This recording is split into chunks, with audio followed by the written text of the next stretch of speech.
Hello everyone, स्वागत आप सभी का टॉपर्स फ्रेंड चैनल में। इस वीडियो में हम करेंगे बेसिक मैथ यानी कि अर्थमेटिक कंप्लीट पढ़ने वाले हैं।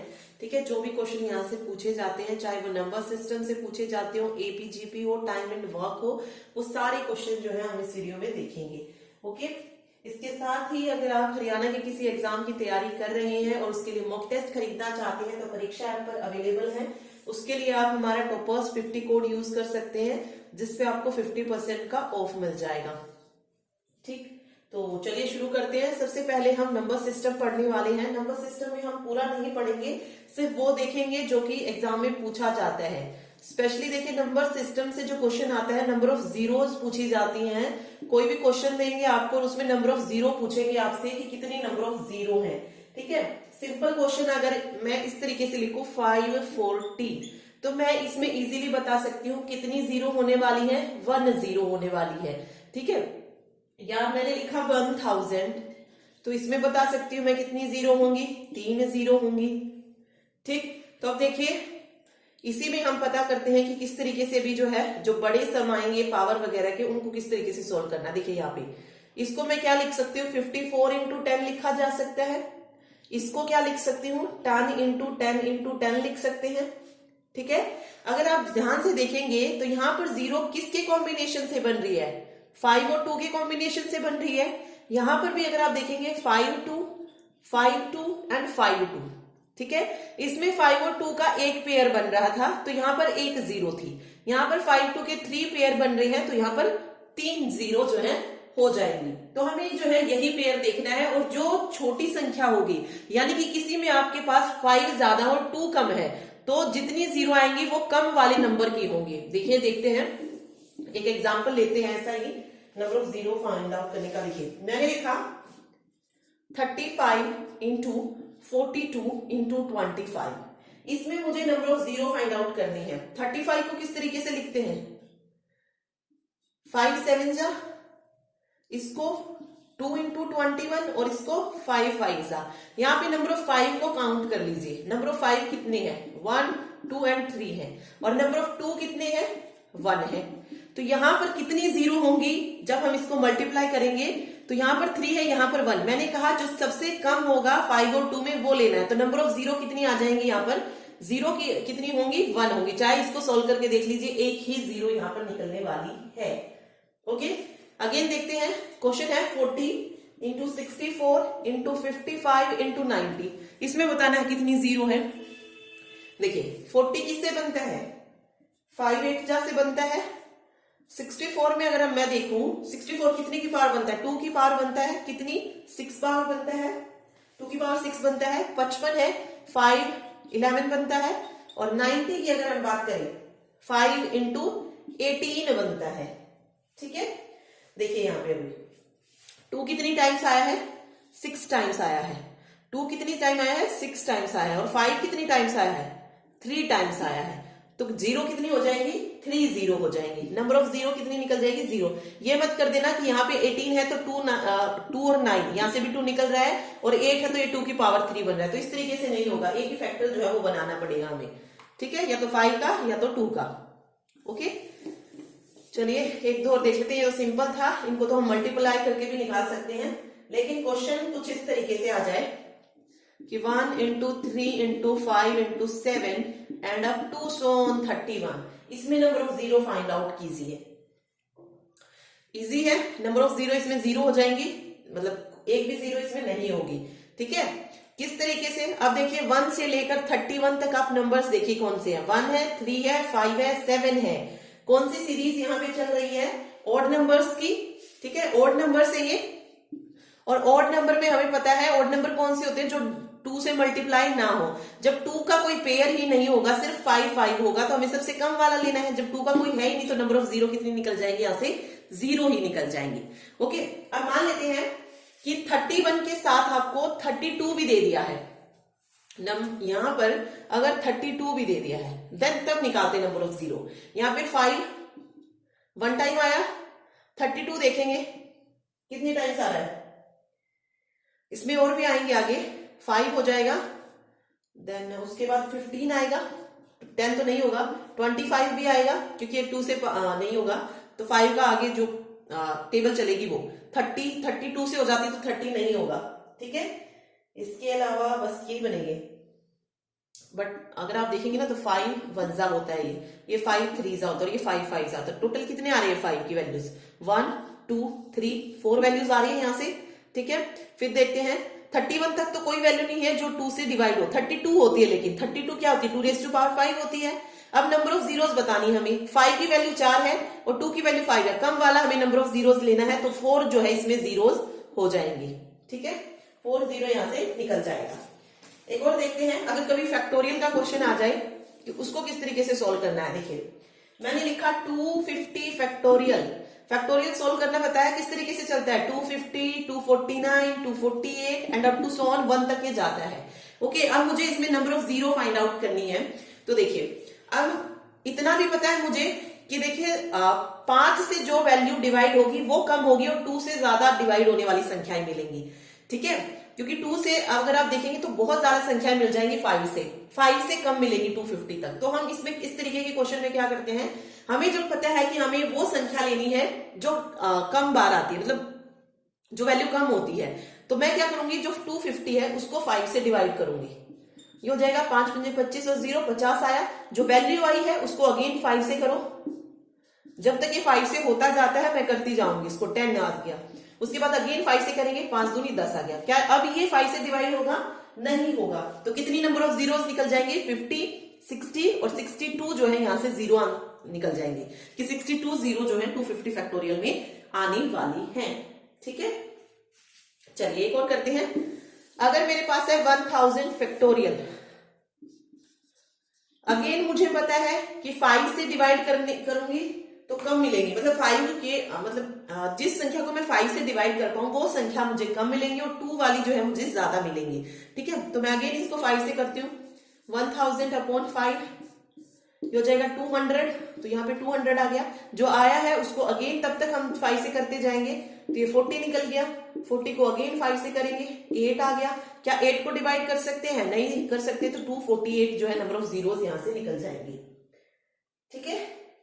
लेकिन एक और चीज याद रखिए, यहाँ पे 8 है तो एक बार और कट हो सकता है 5 से, तो 5 एकम 5, तो 249 हो जाएंगे यहाँ पे, ठीक है। बेशक पूरा कट ना हो, अगर जा रहा है तो वो आंसर लिख दीजिए। अगर यहाँ पे 13 होता तो मैं क्या लिखती, 5 दूनी 10 होता, तो यहाँ पे 2 हो जाती, 250 हो जाती, ठीक है। लेकिन यहाँ पर 8 है तो 249 रहेंगे, ओके। इस तरीके से नंबर ऑफ जीरो इसमें फाइंड आउट करेंगे। चलिए ये टाइप भी हो गया। अब आता है, अगर कुछ नंबर्स आपको इस तरीके से दे दिए जाए, 10 into 20 into 30 into and up to so on into 1200, क्या इसमें हम नंबर ऑफ जीरोस बता सकते हैं? देखिए इसका तरीका क्या है, देखिए आप संख्या देखिए 10 है, ये 10 into 1 लिख सकते हैं, इसको क्या लिख सकते हैं 10 into 20 लिख सकते हैं, 10 into 3 and up to so on, ये क्या हो जाएगा 10 into 120 हो जाएगा, ओके। ये 10 into 120 यहां से हो जाएगा। मैं क्या करूंगी फिर, जो 10 into 20 लिखा है ना यहाँ पे 10 into 120, जहां तक आपको जाता है ना उसको 10 की पावर बना लीजिए। यहाँ पे लिख दिया मैंने 10 की पावर 1/20 और अंदर क्या बचेगा, कॉमन ले लिया 10 का और 120 उसकी पावर बना दिया जो लास्ट में मिलेगा, और अंदर देखिए क्या बनेगा 1 into 2 into 3, ठीक है। और ये कहां तक जाएगा, एंड अप टू सोन 120 तक जाएगा, ठीक है। तो अगर आप देखेंगे 1 से लेकर 120 तक क्या बन रहा है, ये 120 फैक्टोरियल, और बाहर क्या है 10 into 120, यानी कि 10 into 120 का मतलब क्या है, जीरो कितनी टाइम्स आएगी, 120 टाइम्स तो आएंगी ही आएंगी। और लेकिन इस 120 फैक्टोरियल को भी हमें सोल्व करना पड़ेगा। देखिए 120 जीरो तो हो चुकी है, अब हमें 120 फैक्टोरियल को सोल्व करना है। किस तरीके से करते हैं, 5 से करेंगे डिवाइड, 5 दूनी 10 जीरो, अगेन 5 से 5 चौक 20, कितनी हो गई 24 हो गई, ठीक है 24 हो गई। ये एक मिनट 5 दूनी 10 और 5 चौक 20, 24 यहां निकला था, ठीक है। और 24 से 24 को अगेन हमने 5 से किया तो 5 चौक 20, 4 ये निकली। अब 4 को हम 5 से डिवाइड नहीं कर सकते तो यहीं पर छोड़ देंगे, 28 ये 28 जीरो ये हो गई, 120 पहले ही हम निकाल चुके हैं तो 28 से कर दीजिए इसको ऐड, तो इसमें 148 जो है टोटल जीरो निकल जाएंगे, ठीक है। चलिए एक और देख लेते हैं, इस तरीके का क्वेश्चन और क्लियर हो जाएगा। देखिए मैंने लिखा 10 into 20 into 30 and up to so on into 1000। ठीक है, वही सबसे पहले हम इसको कॉमन लेंगे। ये 10 इंटू 1 है, ये 10 इंटू 2 है, ये 10 इंटू 3 है and up to so on 10 into 100 है।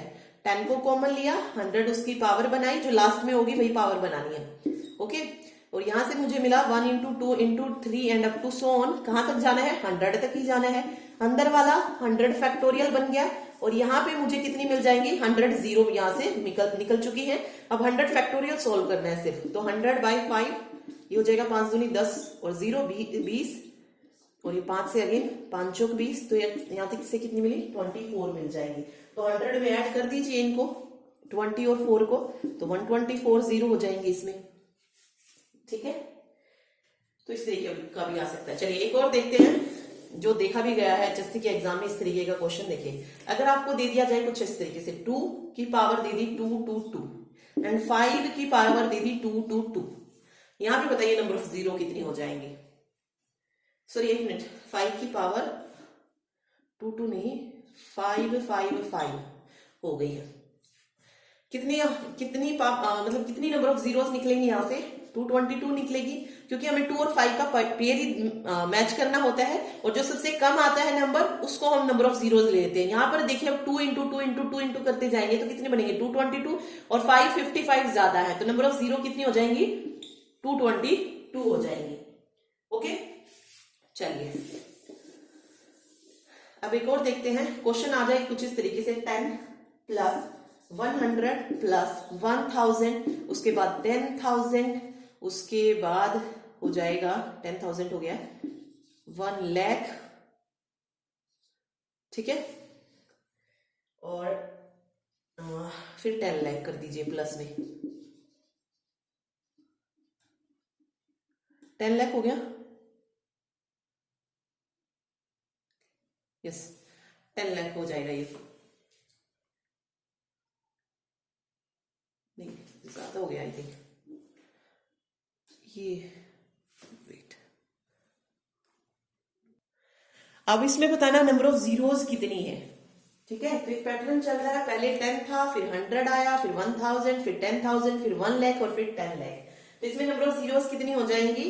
1 हो जाएंगी। ठीक है, सिर्फ एक जीरो इसमें आएगी। किस तरीके से? सोल्व कर लीजिए। यहाँ पे ये 10 लाख है, यहाँ पे मैं 1 लाख लिखूंगी। ठीक है, 5 जीरो। ठीक है, उसके बाद 10,000 आएगा, 10,000 आया, फिर 1,000 आया, फिर 100 आया, फिर 10 आया। देख लीजिए यहां पर 0 1 1 1 1 1 1, तो कितनी zero I? Number of zero 1 हो जाएगी। डायरेक्ट ये मत लगा देना यहाँ पे जितनी जीरो 1 2 3 इस तरीके से। ओके, वो किस में लगेंगे? अगर मल्टीपल हो तो तब तो हम डायरेक्ट लगा भी सकते हैं। ठीक है, बट यहाँ पे प्लस है तो इसको ऐसे मत करना। ओके, चलिए ये हो गया नंबर ऑफ जीरो किस तरीके से फाइंड आउट की जाती है। अब पढ़ते हैं हम एपी और जीपी सीरीज। एपी पढ़ते हैं सबसे पहले। एपी मीन्स अर्थमेटिक प्रोग्रेशन, और एपी सीरीज में क्या होता है? जो डिफरेंस होता है सीरीज का वो सेम होता है। इसमें क्या होता है? डिफरेंस जो होता है वो सेम होता है। फॉर एग्जाम्पल मैंने लिखा 2 10 18 और 26 and up to so on, तो हम इसमें चेक करेंगे कि ये एपी सीरीज है या जीपी सीरीज है। तो देखिए यहाँ पे 8 का डिफरेंस है, यहाँ पे 8 का डिफरेंस है, यहाँ पे 8 का डिफरेंस है। जहां पर डिफरेंस सेम होता है वहां पर एपी सीरीज होती है, जहां पर रेशियो सेम होता है वहां पर जीपी सीरीज होती है, तो वो बाद में पढ़ेंगे हम। ठीक है, इसमें एपी सीरीज से जो क्वेश्चन आता है उसके लिए फॉर्मूला पता होना चाहिए आपको। सबसे पहले इसमें से जो निकालना आता है वो आती है nth term. nth term find out करनी आती है, तो टी n से शो करते हैं इसको। इसका फॉर्मूला होता है a, यानी कि जो फर्स्ट टर्म होती है plus n-1 and D, D यहाँ पे डिफरेंस होता है।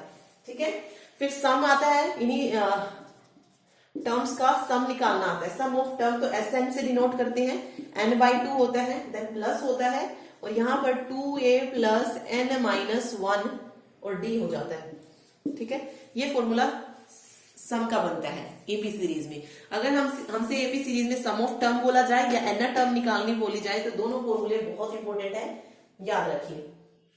ठीक है,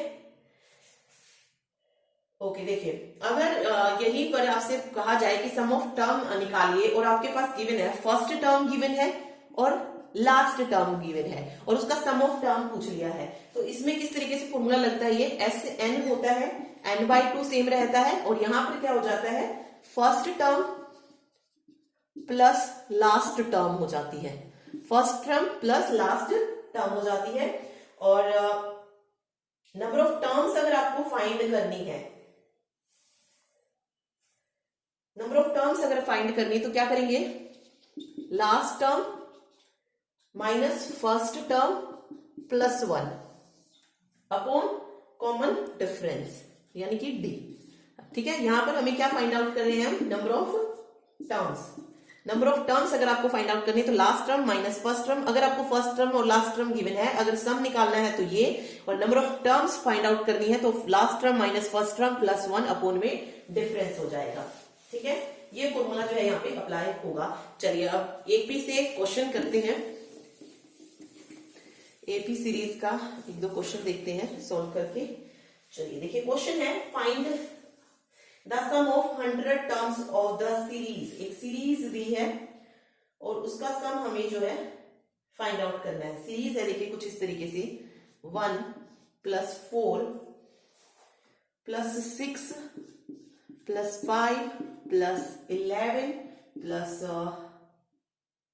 6 है again and plus up to so on 100 तक।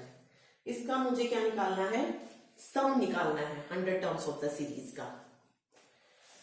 तो देखिए ये सीरीज किस तरीके से चल रही है, देखिए दो सीरीज इसमें बन रही है। अगर आप एक देखेंगे, सबसे पहले आ रही है 1 से 6 आ रही है, 6 से 11 आ रही है। ठीक है, वही 5 का डिफरेंस, 5 ऐड हो रहा है, तो एक सीरीज हम यहां से निकाल सकते हैं इसको, 1 + 6 + 11 प्लस 5 के बाद 11 में 5 और ऐड करेंगे तो कितना आएगा, 14 आएगा। ठीक है, and up to so on, कहां तक जाएगी ये, 50 तक जाएगी ये। ठीक है, 50 तक जाएगी।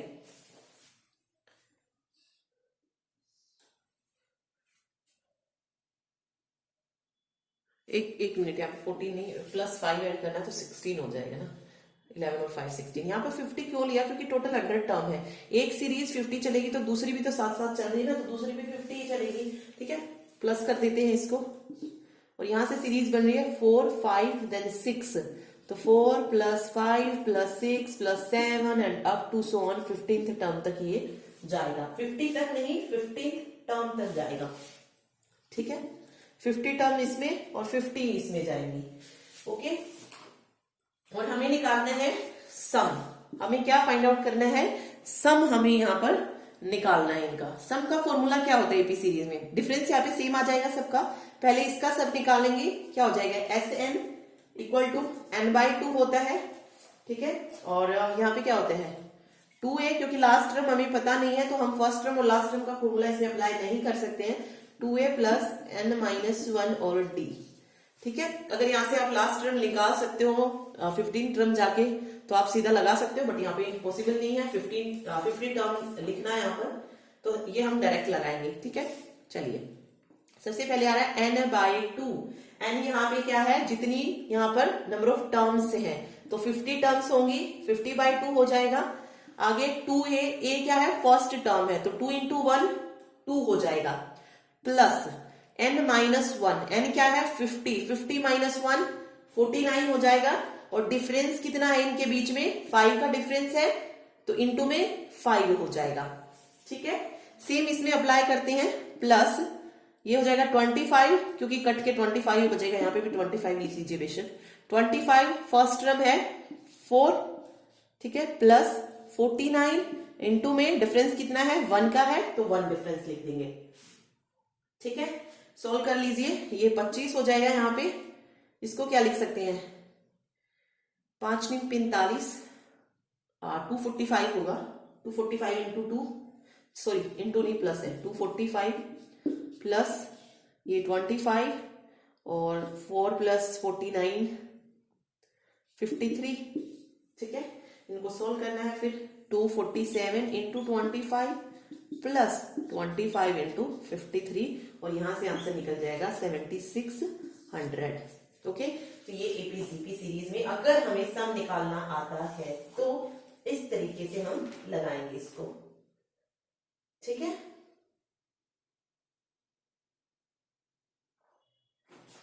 चलिए एक और क्वेश्चन देखते हैं नेक्स्ट। अब देखिए क्वेश्चन है 3 नंबर्स लिए हमने एपी में जिसका सम तो आ रहा है 30 और प्रोडक्ट आ रहा है 910, तो हमें फाइंड करना है greatest number in the AP. Okay, तो पहले हमें 3 नंबर लेने होंगे जो कि एपी में हो। एपी में क्या होता है, डिफरेंस सेम होता है। अब मैंने ए लिया, ठीक है, मान लीजिए मैंने लिया ए मैंने लिया है फर्स्ट नंबर। सेकेंड नंबर में क्या ले लूंगी, ए माइनस डी ले लूंगी और थर्ड नंबर में क्या ले लूंगी, ए प्लस डी ले लूंगी। तो तीनों जो है एक ही सीक्वेंस में जाएंगे, जो उनका डिफरेंस होगा वो भी कैसा होगा, सेम होगा। ठीक है, सबसे पहले कह रहा है इसका सम 30 है, तो मैं कह सकती हूँ सम जो है इसका 30 आ रहा है। ओके, इसको सोल्व करते हैं। डी से डी कैंसिल हो जाएगा और यहां पे बचेगा मेरा 3a इक्वल टू 30। ए की वैल्यू कितनी आ जाएगी, यहां से 10 यहां से निकल जाएगी। ठीक है, फिर कह रहा है कि इनका प्रोडक्ट जो है वो 910 है, तो यानी कि a माइनस डी इंटू में a और a प्लस डी कितने के बराबर है, 910 के बराबर है। ठीक है, अब इसको सोल्व करना है मुझे। a की वैल्यू मैं निकाल चुकी हूं, तो मैं लिख सकती हूँ इसको 10 माइनस डी, ये 10 हो गया, ये 10 प्लस डी हो गया और ये इक्वल आ रहा है 910 के। ठीक है, यहां से इस 10 को अगर मैं इधर लेके जाऊंगी तो ये कट जाएगा, यहां से सिर्फ यहाँ पे क्या बचेगा, यहाँ पे आएगा 10 माइनस डी और 10 प्लस डी जो कि इक्वल हो जाएगा 91 के। 91 के इक्वल आ जाएगा यहाँ पे। देखिए अब यहां से अगर मैं वैल्यू को कंपेयर करूं, 10 माइनस डी को अगर मैं 91 के इक्वल रखूं तो ये किसका वो बन रहा है, 91 किसका पेयर बन रहा है, 13 और 7 का। 13 और 7 है तो मैं 10 माइनस डी को किसके बराबर रखूंगी, 13 के, और 10 प्लस डी को किसके बराबर रखूंगी, 17 के। ठीक है, तो यहां से क्या वैल्यू निकलेगी, माइनस डी की जो वैल्यू आएगी वो आ जाएगी 13 माइनस 10 3 आएगी। ओके, और यहां से भी वैल्यू -3 आएगी, यहां से भी वैल्यू -3 आ रही है, दोनों की सेम ही आएगी। कंपेयर करेंगे जब वैल्यू, तो डी की वैल्यू यहां से -3 निकल जाएगी। ठीक है,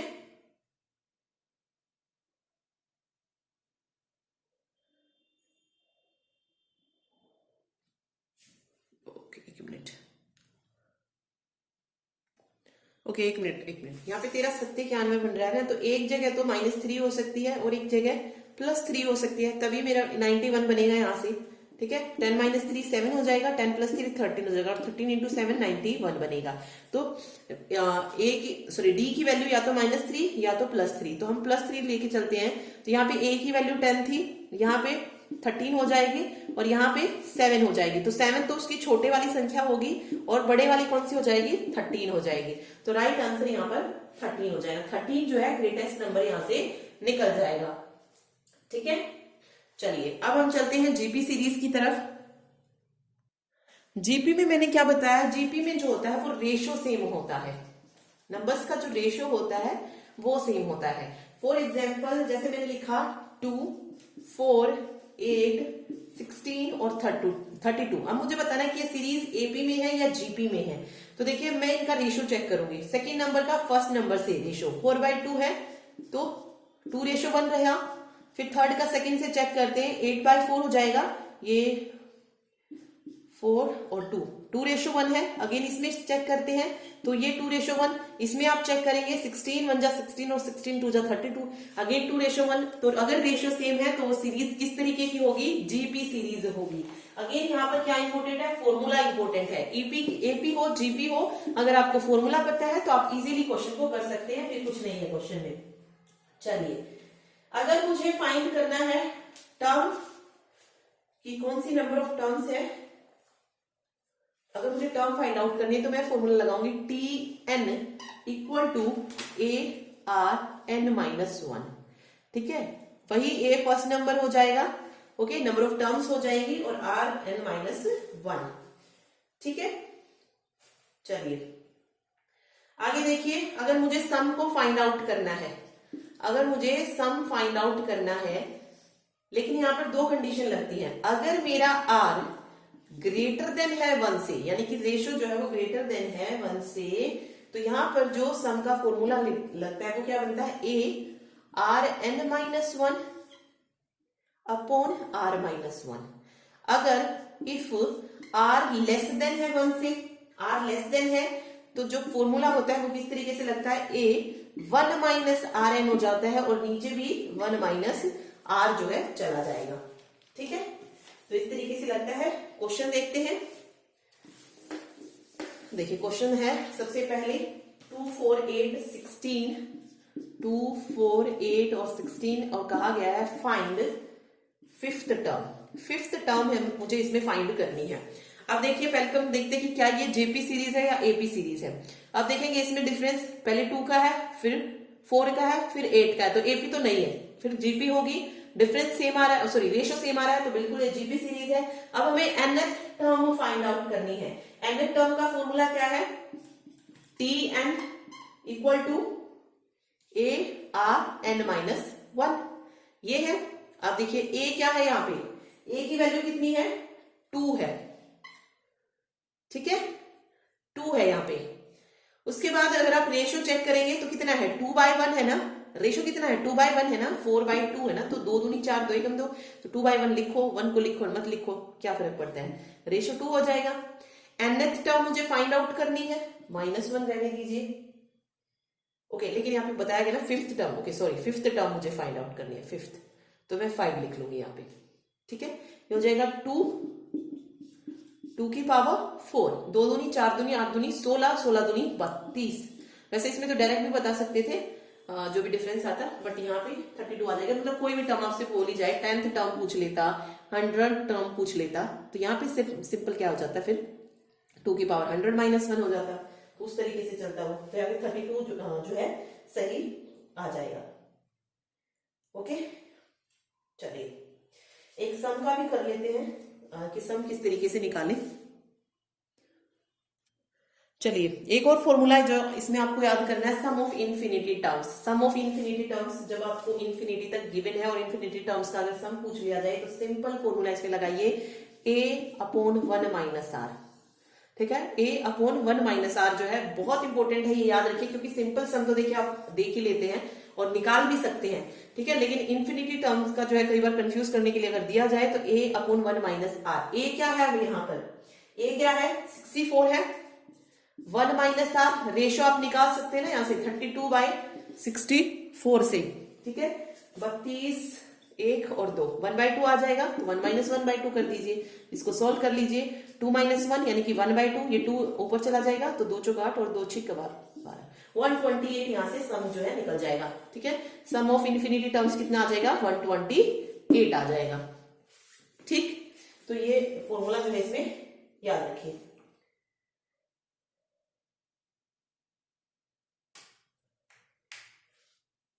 नेक्स्ट देखिए,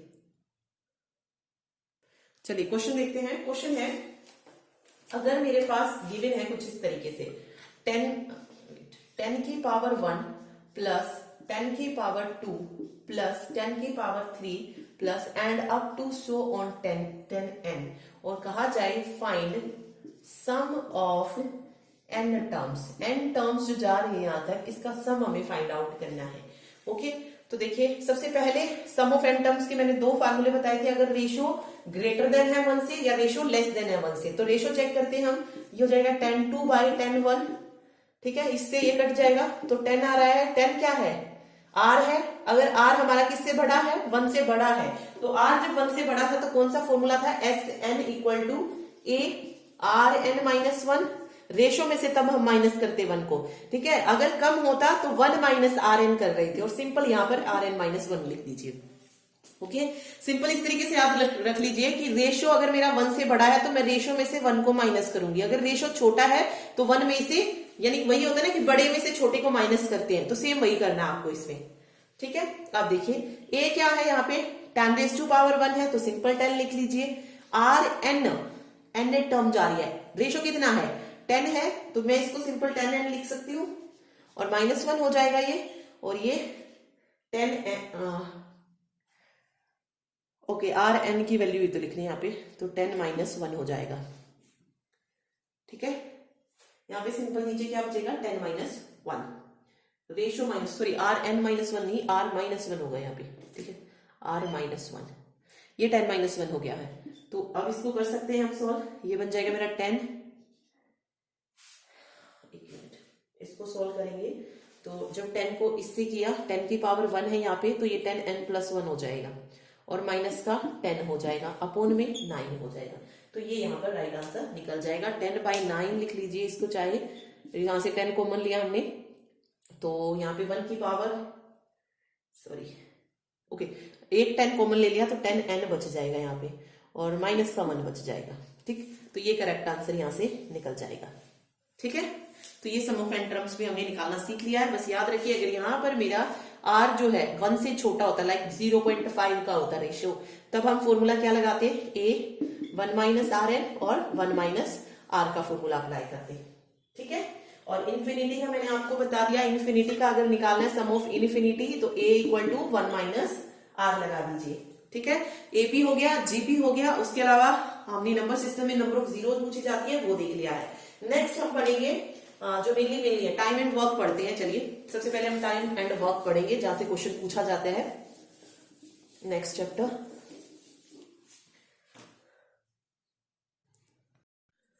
टाइम एंड वर्क शुरू करते हैं। बिल्कुल सिंपल क्वेश्चन से पढ़ेंगे। ठीक है, और यही कंसेप्ट जो है हमें पूरे टाइम एंड वर्क में लगाना है, सिवाय उन क्वेश्चन को छोड़कर जो कि M1 D1 H1 वाले फॉर्मूले से होते हैं। अदरवाइज सभी फॉर्मूले सभी उन पर जो है यही कंसेप्ट यूज होगा। तो शुरू करते देखिए। सबसे पहले मैंने कहा कि ए है कोई बंदा जो कि किसी काम को 5 दिन में करता है।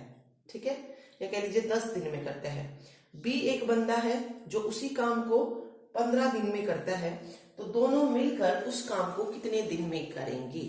सिंपल क्वेश्चन लिया है, बिल्कुल सिंपल क्वेश्चन। तो इसको किस तरीके से किया जाएगा, देखिए ए ने इस काम को 10 में किया, बी ने 15 में किया, और दोनों का एलसीएम ले लीजिए। दोनों का एलसीएम कितना आ जाएगा, 30 आ जाएगा। ठीक है, ये 10 3 जा हो जाएगा, ये 10 3 से कट रहा है पूरा, और ये 15 2 जा 30 हो जाएगा। ओके, अब देखिए ये 3 क्या निकल गया है, ये 2, ये तो हमारा आएगा टोटल वर्क। ठीक है, कि टोटल वर्क जो उन्हें करना था, ए को जो टोटल वर्क करना था वो 30 करना था। ठीक है, और उसने वो 30 वर्क कितने दिन में पूरा किया है, 10 दिन में पूरा किया है। यानी कि उसने हर दिन कितना काम किया है, 3 काम किया है। ये इसका एक दिन का काम जो है निकल के आ गया है। अगर यही चीज अगर आपको घंटों में दी होती तो ये उसका 1 घंटे का काम निकल जाता। सेम यहां पर आप देखेंगे बी को टोटल वर्क 30 करना था। ठीक है, और उसने उस काम को पूरा करने में 15 दिन लगाए हैं, तो यानी कि उसने हर दिन कितना काम किया है, 2 काम किया है। ठीक है, हर दिन कितना काम किया है उसने, 2 काम किया है। तो ये जो चीज निकल के आई है इसको बोलते हैं एफिशिएंसी। एफिशिएंसी। तो फॉर्मूला यहां से क्या बनता है, अगर आपसे पूछा जाए दोनों मिलकर कितने दिन में करेंगे, तो A + B = ऊपर तो आएगा टोटल वर्क और नीचे हो जाएगा एफिशिएंसी। टोटल वर्क कितना है, 30 है। एफिशिएंसी ऐड कर लीजिए दोनों की, टोटल एफिशिएंसी भी टोटल आएगी। ठीक है, टोटल एफिशिएंसी होगी यहाँ पे 3 और 2 5, तो उन दोनों को उस काम को करने में कितने दिन लगेंगे, 6 डेज में जो है वो उस काम को क्या कर देंगे, फिनिश कर देंगे। ठीक है, चलिए एक और देखते हैं। यही अगर आपको 3 में बोलता कि ए बी और सी हैं जो किसी काम को जो है इतने इतने दिन में करते हैं, देख लेते हैं। चलिए 3 वाला भी देख लेते हैं, सिंपल है, बिल्कुल ऐसे ही होगा वो भी। ए बी और सी, ठीक है, ए किसी काम को कर रहा है 25 दिन में, बी किसी काम को कर रहा है 50 दिन में, और सी किसी काम को कर रहा है 30 दिन में। पहला स्टेप क्या है, तीनों का एलसीएम, जैसे हमने 2 का लिया था। ठीक है, तीनों का एलसीएम निकालेंगे। तीनों का एलसीएम कितना आएगा, ये लगा लीजिए 25 50 और 30, कितना एलसीएम हो जाएगा, 150 हो जाएगा। 25 से 150 कितने पर कट होगा? 6 पर कट होगा। 25 इंटू 6 150, 50 इंटू 2 या सॉरी 3 150 और 30 इंटू 5 150। ओके, तो ये इनका क्या आ गया? एक एक दिन का काम जो है निकल गया, यानी कि ये एफिशिएंसी हो गई और ये क्या हो जाएगा? टोटल वर्क हो जाएगा।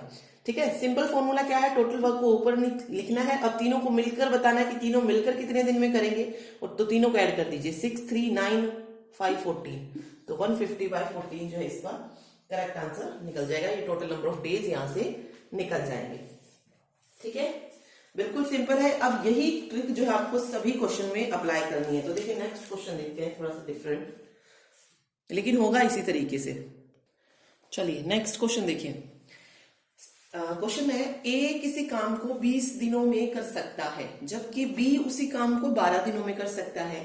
बी क्या करता है? 9 दिनों तक काम करता है, और जो बाकी बच गया काम है ये बताना कि ए उसे कितने दिन में समाप्त कर लेगा। सिंपल, जैसे जैसे लिखा हुआ है वैसे वैसे लिखते चलिए। देखिए ए किसी काम को 20 दिनों में, तो मैंने लिख दिया ए 20 दिनों में। बी उसी काम को 12 दिनों में, बी 12 दिनों में।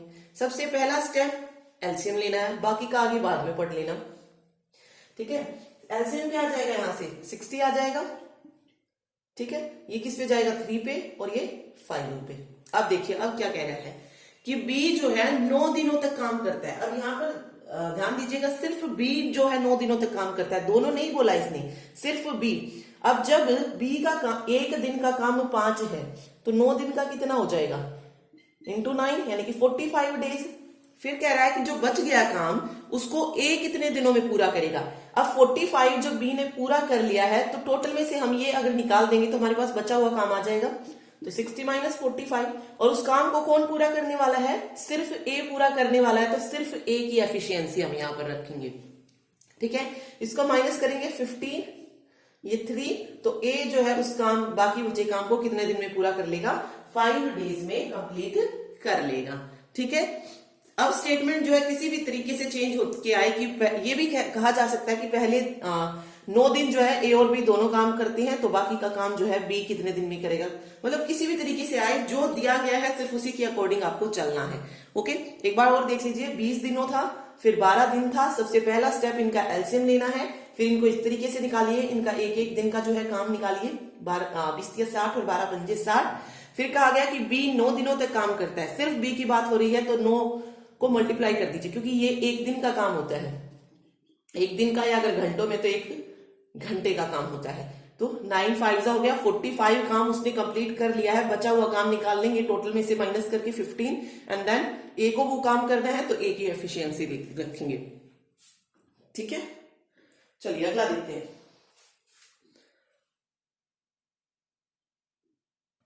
अगला देखिए, अगले क्वेश्चन में क्या कहता है कि ए तथा बी किसी काम को 12 दिन और 15 दिनों में कर सकते हैं। यानी कि ए किसी काम को 12 दिन में कर रहा है और बी उसी काम को 15 दिन में कर रहा है। तो ये लिख सकते हैं डायरेक्ट हम, ए 12 तो बी 15 दिन।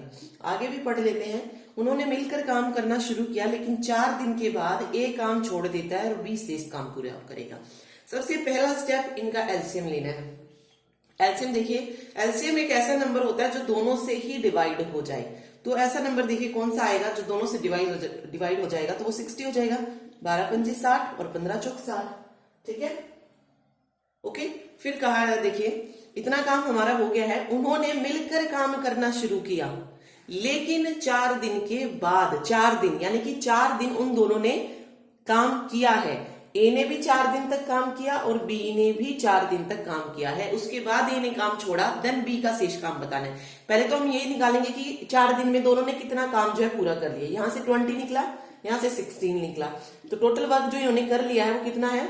36 कर लिया है। अब बचा काम कितना है जो बी को पूरा करना है? तो 60 - 36। अब बी को वो काम करना है, तो बी की एफिशिएंसी कितनी थी? बी की एफिशिएंसी 4 थी, तो मैं 4 को नीचे रख दूंगी और ये हो जाएगा 10 में से 6 जाएंगे, 4 हो जाएगा यहाँ पे, और 2 6 डेज, यानी कि बचे हुए काम को बी कितने दिन में पूरा कर लेगा? 6 डेज में कंप्लीट कर लेगा। ओके, अब किसी तरीके से भी घुमा कर दे इसको, अगर आपको ये तरीका पता है तो आप इजीली कर सकते हैं। जो दिया गया है उसको लिखना है एंड आपका क्वेश्चन जो है हो जाएगा। ओके, चलिए एक और टाइप देखते हैं इसकी। चलिए एक और देखते हैं क्या कहा है। देखिए, ए किसी काम को 20 दिन में पूरा करता है, बी उसी काम को 30 दिन में पूरा करता है, फिर दोनों मिलकर जो है 7 दिन तक उस काम को करते हैं और उसके बाद 7 दिन काम करने के बाद दोनों ही जो है काम छोड़ देते हैं। तो बचा हुआ जो काम है उसको सी पूरा करता है कितने दिनों में? 10 दिनों में। ठीक है, बचे हुए काम को 10 दिन में कर रहा है, तो पूरा काम पूछा कि सी कितने दिनों में समाप्त करेगा। सिंपल, वही सबसे पहले ए 20 दिन में पूरा करता है, बी 30 डेज में पूरा करता है। तो पहले तो हमें टोटल वर्क ही पता होना चाहिए, कितना हो जाएगा 60, एलसीएम 60 आ जाएगा। ये 20 से 3 पे कट होगा और ये 30 से 2 पे कट होगा। अब देखिए दोनों 7 दिन तक काम कर रहे हैं, ये एक दिन का काम है तो 7 दिन का कितना हो जाएगा? मल्टीपल हो जाएगा इसका, ये हो जाएगा 21, ये 14। ठीक है, तो कितना काम कर चुके हैं दोनों मिलकर? 35 कर चुके हैं। बचा हुआ काम निकाल सकते हैं यहां से, 60 माइनस 35, ये हो जाएगा 5 और 2, 25 जो है रिमेनिंग वर्क आ जाएगा। इस 25 को कौन कंप्लीट कर रहा है? सी कंप्लीट कर रहा है। ओके, तो आप कह सकते हैं कि सी, यहाँ पे देख लीजिए, सी जो है 10 दिन में कितना काम कर रहा है? 25 काम कर रहा है, या हाँ 25 काम कर रहा है। 10 दिन का 25 है तो हम एक दिन की भी तो एफिशिएंसी निकाल सकते हैं इसकी। कितनी आ जाएगी? 2.5 आ जाएगी। और इसे काम कितना करना है? 60 करना है, तो 60 में इसकी एफिशिएंसी कितनी है एक दिन की? 2.5 है, तो ये रख दीजिए, सोल्व हो जाएगा। इसको डेसिमल को हटा के हम इंटू 10 ऊपर लेके चले जाते हैं, तो हो जाएगा 5 पंजे 25, 5 दूनी 10 और यहां से 12, तो 24 डेज में जो है वो पूरा काम जो है खत्म करेगा। ठीक है, सिंपल था, कोई प्रॉब्लम नहीं थी। थोड़ा सा चेंज किया है लेकिन हमने उसी के अकॉर्डिंग जो है क्वेश्चन को कर लिया है। ओके, चलिए अगला टाइप देखते हैं। देखिए अगला क्वेश्चन है, कहा गया है कि ए जो है एक दिन में बी से 3 गुना कार्य कर सकता है। वे दोनों मिलकर क्या करते हैं? काम का 2/5 भाग 9 दिनों में पूरा कर लेते हैं। तो बी अकेले उस कार्य को कितने दिनों में पूरा कर सकता है? तो देखिए जो बोला गया है सिर्फ उसी के अकॉर्डिंग चलिए। ए एक दिन में बी से 3 गुना कार्य करता है। मान लेते हैं अगर बी एक काम करता है तो ए कितना करता है? उसका 3 गुना, यानी कि 3। ठीक है, फिर कहा है कि वे दोनों मिलकर एक कार्य का 2/5 भाग 9 दिनों में। अब ये इनकी क्या आ गई? एफिशिएंसी आ गई। तो टोटल एफिशिएंसी हम कह सकते हैं कितनी आ गई? 4 आ गई यहां से। ठीक है, दोनों मिलकर एक कार्य का 2/5, जब वो 2/5 भाग कितने दिनों में कर रहे हैं? 9 दिनों में कर रहे हैं, तो पूरा एक काम कितने दिन में हो जाएगा? 9 × 5/2 हो जाएगा। ठीक है, क्योंकि 2/5 इधर रखेंगे तो 5 ऊपर चला जाएगा। ठीक, 45/2, 45/2 दिन में जो है दोनों उस काम को मिलकर पूरा कर देंगे। अब पूछा है यहाँ पे कि बी अकेले उस कार्य को कितने दिन में पूरा कर सकता है। अब जब हमें काम पता होगा तभी तो हम बताएंगे। देखिए बी की एफिशिएंसी तो मुझे पता है, लेकिन मुझे टोटल वर्क नहीं पता है कि टोटल वर्क कितना है, मुझे वही निकालना है। देखिए फॉर्मूला क्या था कि जब हमें टोटल वर्क निकालना होता था तो हम क्या फॉर्मूला रखते थे? जो हमारा टोटल डेज, हमने अभी टोटल डेज पढ़ा था ना, शुरू से हम पढ़ रहे हैं कि जब हमें दिन निकालने होते थे, टोटल डेज निकालने होते थे, तो फॉर्मूला क्या था? टोटल वर्क अपॉन में टोटल एफिशिएंसी था, यही था फॉर्मूला। ठीक है, अब देखिए मुझे टोटल वर्क निकालना है यहाँ पे, तो मैं क्या कर सकती हूँ? Total days into total efficiency लिख सकती हूँ, ये टोटल वर्क के बराबर आ जाएगी। टोटल डेज मैंने ये निकाल ली है 45/2 दोनों मिलकर जो करते हैं।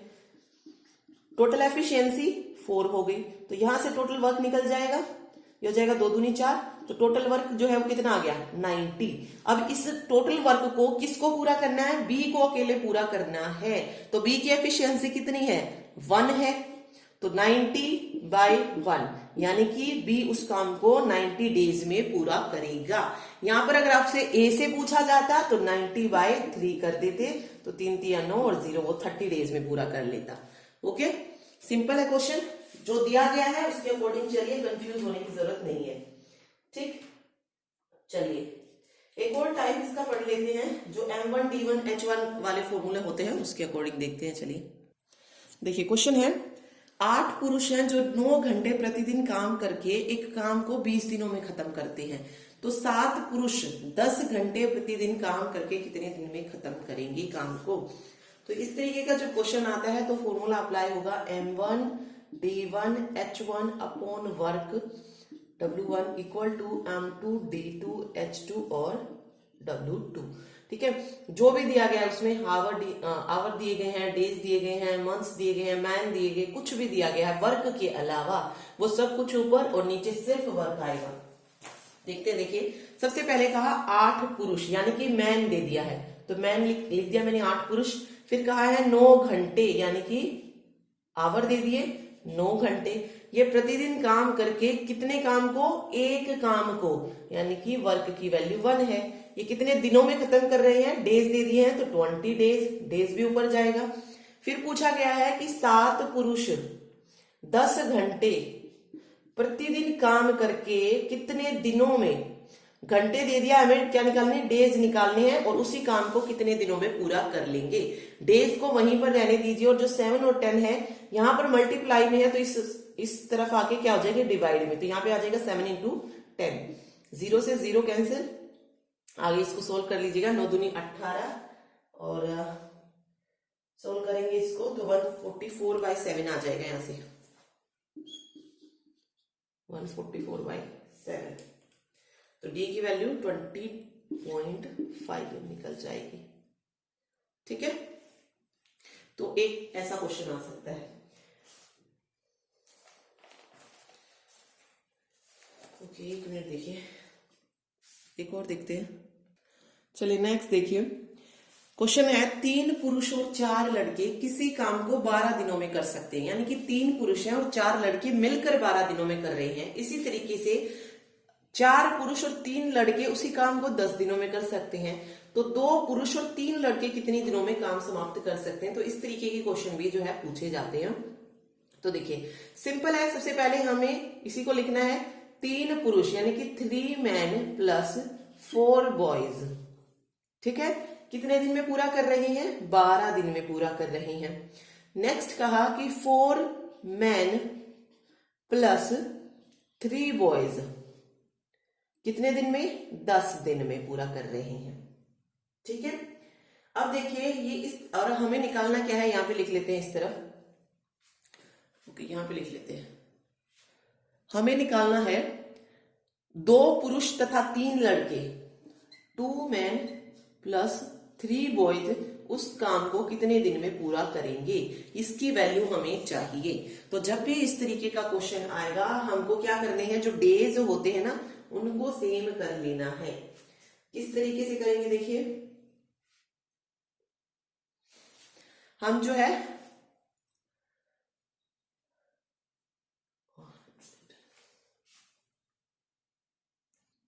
तो इसमें सिंपल करना है, जो पीछे दिया गया होता है ना लास्ट में, उससे इन दोनों को मल्टीप्लाई करो, यहां पर इन दोनों को मल्टीप्लाई करो, तो ये करते हैं 12 तिये 36 m प्लस 48 बॉयज इक्वल रख लेंगे इसे किसके, 40 m प्लस 30 बॉयज के। ओके, तो जब भी ऐसा कुछ आता है तो आपको क्या करना है, इसको इस तरीके से इक्वल करेंगे, ये 1 1 का जो है निकल जाएगा, तो हम इन दोनों को इक्वल रख लेंगे, जो दोनों इक्वेशन निकलेंगी। ओके, चलिए अब हम क्या कर सकते हैं, मैन मैन को एक तरफ ले जाते हैं, बॉयज बॉयज को एक तरफ ले जाते हैं। तो यहाँ पे मैं इस तरफ कर लेती हूँ, 40 में से 36 जाएंगे, कितने मैन बचेंगे, 4 मैन होंगे। फिर 48 में से हम 30 को माइनस करते हैं तो कितना आंसर आएगा, 18 बॉयज। ठीक है, तो ये 18 बॉयज जो है यहाँ पर आंसर निकल जाएगा। ठीक है, अब देखिए यहाँ पर हमें बताना है, यहाँ पे क्या कहा जा रहा है कि 4 मैन है जो वो 18 बॉयज के बराबर है। ठीक है, 4 मैन 18 बॉयज के बराबर है, तो 1 मैन भी तो निकाल सकते हैं हम यहाँ से कि एक आदमी जो है वो कितने बॉयज के बराबर है, 18/4 बॉयज के बराबर है, यानी कि 2 दूनी 4 2 नीम 18। एक मैन जो है, एक पुरुष जो है वो 9/2 बॉयज के बराबर है। ठीक है, सिंपल है। चलिए अब ये मेरा निकल गया है, तो यहां से जब एक मैन निकल सकता है तो 2 मैन भी तो हम निकाल सकते हैं। ठीक है, जब मैं यहां पर 1 × 2 यानी कि 2 मैन की निकालूंगी तो यहां पे क्या हो जाएगा, एक मिनट शायद यहाँ पे दिख नहीं रहा है, यहाँ देख लेते हैं। ये 1 मैन इक्वल आ गया अब 9/2 बॉयज की। तो मैं 2 मैन की अगर संख्या निकालूंगी तो कितना हो जाएगा 9/2, 2 से 2 कैंसिल, यानी कि 2 मैन जो है वो 9 बॉयज के बराबर यहां से निकल जाएंगे। ठीक है, 2 मैन जो है 2 पुरुष जो है वो 9 लड़कों के बराबर जो है यहां पर हो गए हैं। ठीक है, चलिए, और इसी तरीके से जब मैंने 2 मैन निकाल लिए हैं तो मेरे को कितने चाहिए, मैं क्योंकि मेरे को 2 मैन तो चाहिए ही क्योंकि इसमें दिया गया है, और यहां पर भी मैं 4 मैन भी निकाल लेती हूं कि 4 मैन कितने के आएंगे। 4 मैन जो है ये बराबर हो जाएंगे 18 बॉयज के, 4 मैन 18 बॉयज के। अब देखिए इनको कैसे करना है। अब ये था 4 मैन प्लस 3 बॉयज किसी काम को 10 दिन में पूरा करते हैं। ठीक है, अब 4 मैन मुझे पता है कितने बॉयज के बराबर है, 18 बॉयज के बराबर है, तो यानी कि 18 boys plus 3 boys, total 21 boys जो हैं वो किसी काम को 10 दिन में करते हैं, ये बन जाएगा। ठीक है, तो मुझे बताना है 2 मैन कितने बॉयज के बराबर है। अगर आप देखेंगे तो 2 मैन 9 बॉयज के बराबर है, तो 9 बॉयज प्लस 3 बॉयज, तो 12 बॉयज जो हैं, 12 लड़के जो हैं वो किसी काम को कितने दिन में पूरा करेंगे, उसी काम को, सॉरी उसी काम को, बी लगाने की जरूरत नहीं है अभी यहाँ पे, तो उसी काम को कितने दिन में पूरा करेंगे, सिंपल बताना था। तो 12 को हम इस तरफ ले आएंगे, कट कर देंगे, 3 चौक 12 और 3 से 21, 2 दूनी 4, 2 पंजे 10, 35/2 आ जाएगा। तो यहां से 17 हाफ निकल जाएगा आंसर। ओके, तो इसमें क्या करना होता है, या तो एक चीज बनानी होती है, या तो मैन बना लो या फिर बॉयज बना लो। ठीक है, बट चलना उसी के अकॉर्डिंग पड़ता है। सबसे पहला काम आपको करना है, जो इसके पीछे दिया गया हो उससे मल्टीप्लाई कीजिए और उन दोनों को इक्वल कर लीजिए। ठीक है, डेज यहाँ पे सेम हो जाएंगे 1 उसके अकॉर्डिंग, तो यहाँ पर दोनों को इक्वल रखा मैंने। फिर मैन को अलग कीजिए, बॉयज को अलग लिखिए। फिर यहाँ से अगर मैन की वैल्यू निकल रही है तो मैन की वैल्यू निकालिए, बॉयज की निकल रही है तो बॉयज की निकालिए, जो वैल्यू आप निकाल सकते हैं वो निकालिए। ठीक है, फिर उसको उस फॉर्मूले में पुट करना है, वही M1 D1 H1 के अकॉर्डिंग। तो इनमें से कोई भी इक्वेशन, देखिए यहाँ पर 3 मैन था और हम यहाँ पर 2 मैन ले रहे थे। अगर मैं यहाँ से 3 मैन की वैल्यू निकालती तो अगेन मेरा आंसर बाय में निकल जाता। ठीक है, इसीलिए मैंने सीधा क्या किया, डायरेक्ट 4 मैन की वैल्यू निकाल लिया है, जो कि बाय में नहीं आती। ओके, अदरवाइज आप 3 मैन की वैल्यू निकाल के भी जो है कर सकते हैं इस क्वेश्चन को, तब भी जो है आंसर सेम ही रहेगा। ओके, चलिए अगला जो टॉपिक पढ़ रहे हैं वो है पाइप एंड सिस्टर्न, यानी कि जो नल और पाइप के क्वेश्चन आते हैं उससे रिलेटेड है। बिल्कुल जो कॉन्सेप्ट हमने उसमें पढ़ा है सेम इसमें अप्लाई करना है। देखिए, अगर आपसे कहा जाए कि ए नल जो है किसी टंकी को 10 आवर में भरता है, ठीक है 10 आवर्स, और बी उसी टंकी को जो है 15 आवर्स में जो है फिल करता है, तो दोनों मिलकर जो है उस टंकी को कितने टाइम में फिल जो है कर देंगी। सिंपल, दोनों मिलकर निकालना है। तो सबसे पहला स्टेप यहाँ पे क्या लेना, आपको एलसीएम लेना है। कितना आ जाएगा 30, 10 3 जा और 15 2 जा। अब दोनों मिलकर बताना था, तो टोटल जो भरना है वो ऊपर और दोनों की एफिशिएंसी नीचे, 3 और 2 5, तो ये कि 5 6 30, तो 6 आवर्स में दोनों जो है उसको पूरा फिल कर देंगे।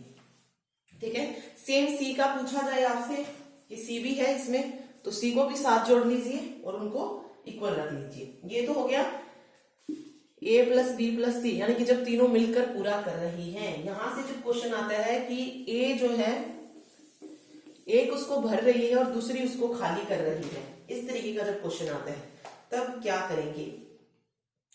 देखिए, अगर आपसे कहा जाए कि ए एक नल है जो उसको 12 घंटे में भरता है, बी एक नल है जो उसको 15 घंटे में भरता है, और एक सी तीसरा नल है जो उसको खाली करता है।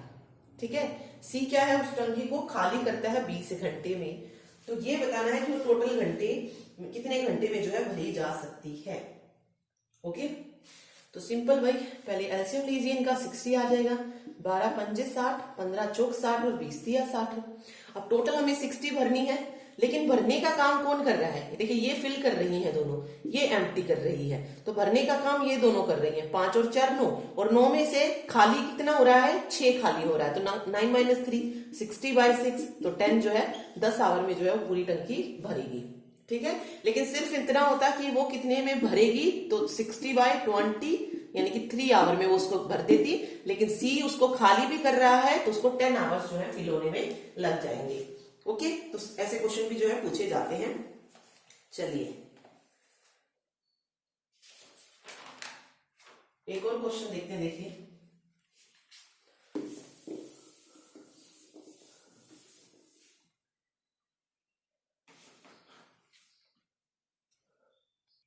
देखिए क्वेश्चन को सुन लीजिएगा कि दो पाइप है ए और बी। दो पाइप ए और बी हैं जो एक टंकी को 10 और 15 मिनटों में भरते हैं। मतलब ए उस टंकी को 10 मिनट में भरती है, बी उसको 15 मिनट में भरती है। एक और पाइप है सी जो उसे 30 मिनट में खाली कर देता है। यानी कि ये दोनों फिल कर रहे हैं, पॉजिटिव हैं, और सी उसको एम्प्टी कर रहा है तो वो नेगेटिव हो जाएगा हमारे लिए। फिर कहा गया है अगर तीनों पाइप को खोल दे और 5 मिनट के बाद सी को बंद कर दिया जाए तो पूरी जो टंकी है उसको भरने में कितना टाइम लगेगा। देखिए सबसे पहला स्टेप हमें क्या करना है, इन तीनों का एलसीएम लेना है। एलसीएम कितना आएगा 30, 10 3 जा 15 2 जा और 30 1 जा 30 हो जाएगा।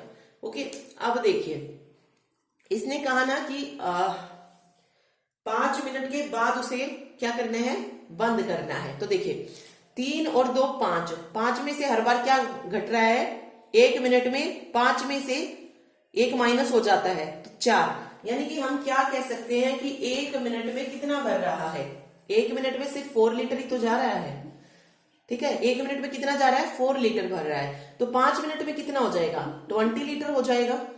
20 लीटर भर चुकी है और टोटल भरनी कितनी थी, 30 लीटर। अब उसके बाद सी को क्या कर दिया गया है, बंद कर दिया गया है। तो बची कितनी है भरनी टंकी, 30 में से 10 20 जाएंगे तो 10 लीटर बची है। और उस 10 लीटर को कौन भरने वाला है, ए और बी मिलकर। तो 3 2 5 एफिशिएंसी रखिए, 2 मिनट के अंदर जो है वो उसको फिल कर देंगे। ठीक है, सिंपल है, जो दिया गया है जस्ट उसके अकॉर्डिंग आपको चलना है।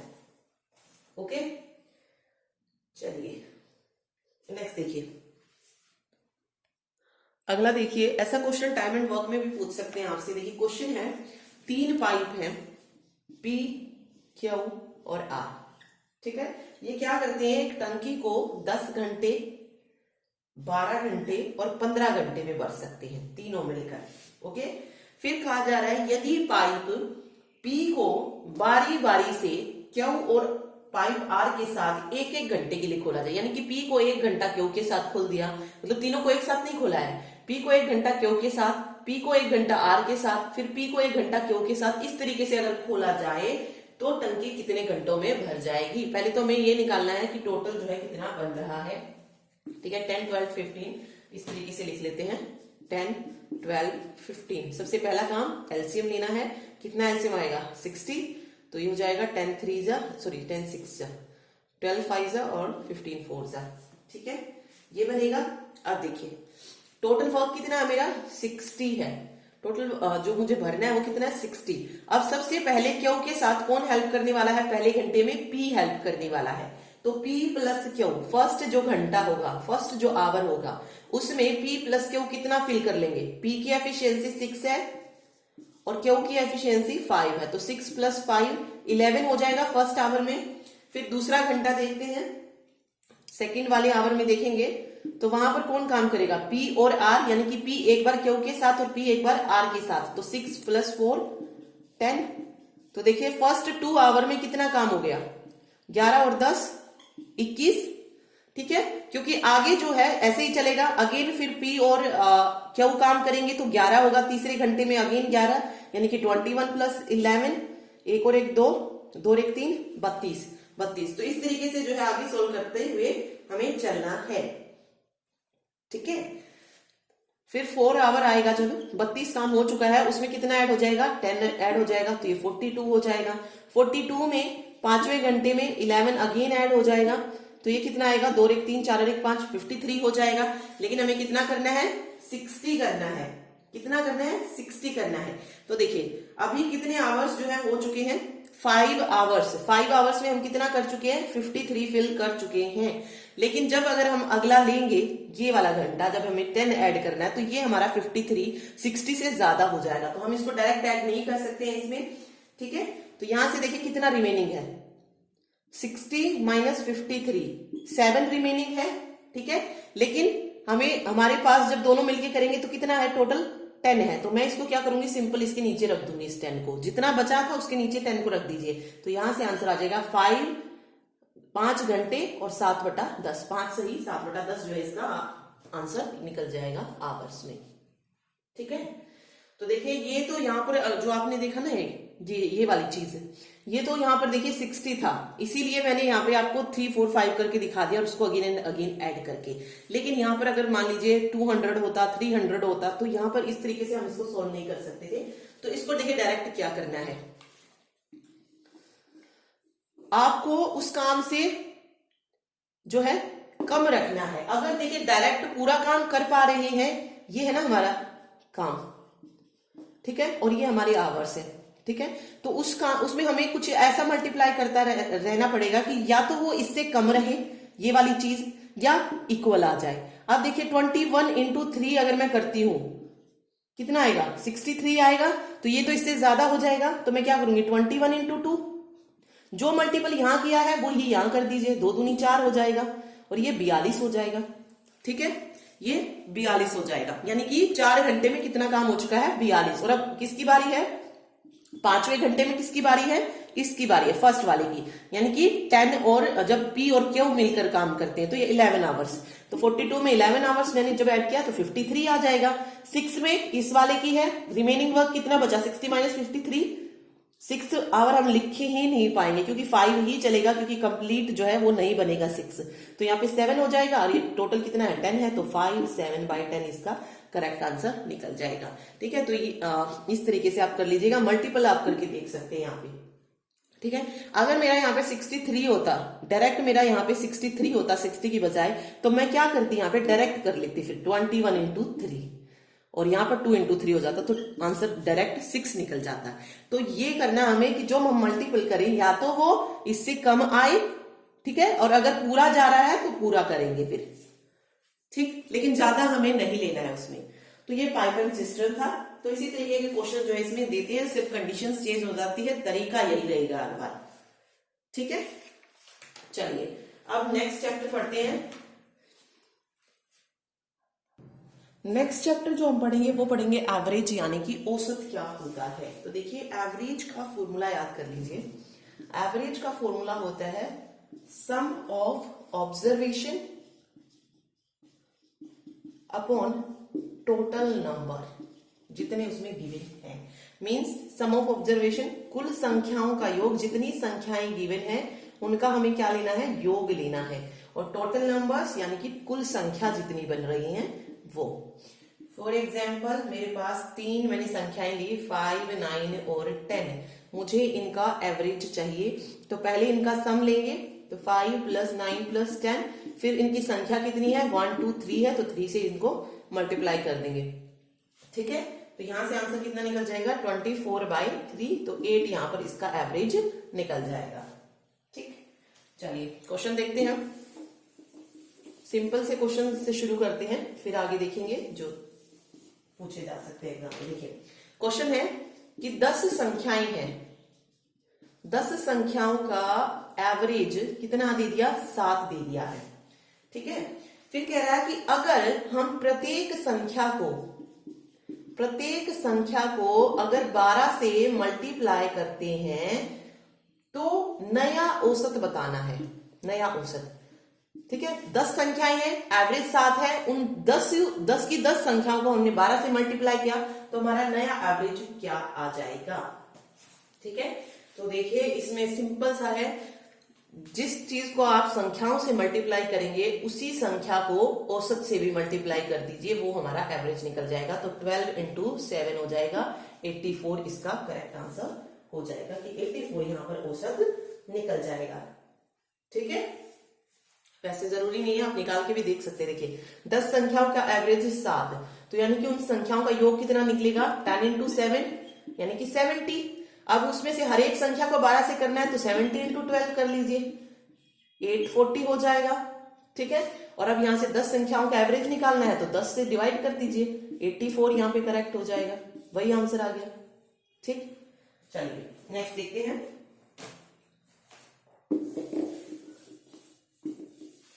नेक्स्ट क्वेश्चन कहता है कि 5 प्राकृतिक संख्याओं का औसत m है। मैंने क्या लिए 5 नेचुरल नंबर्स लिए जिनका एवरेज कितना है m है।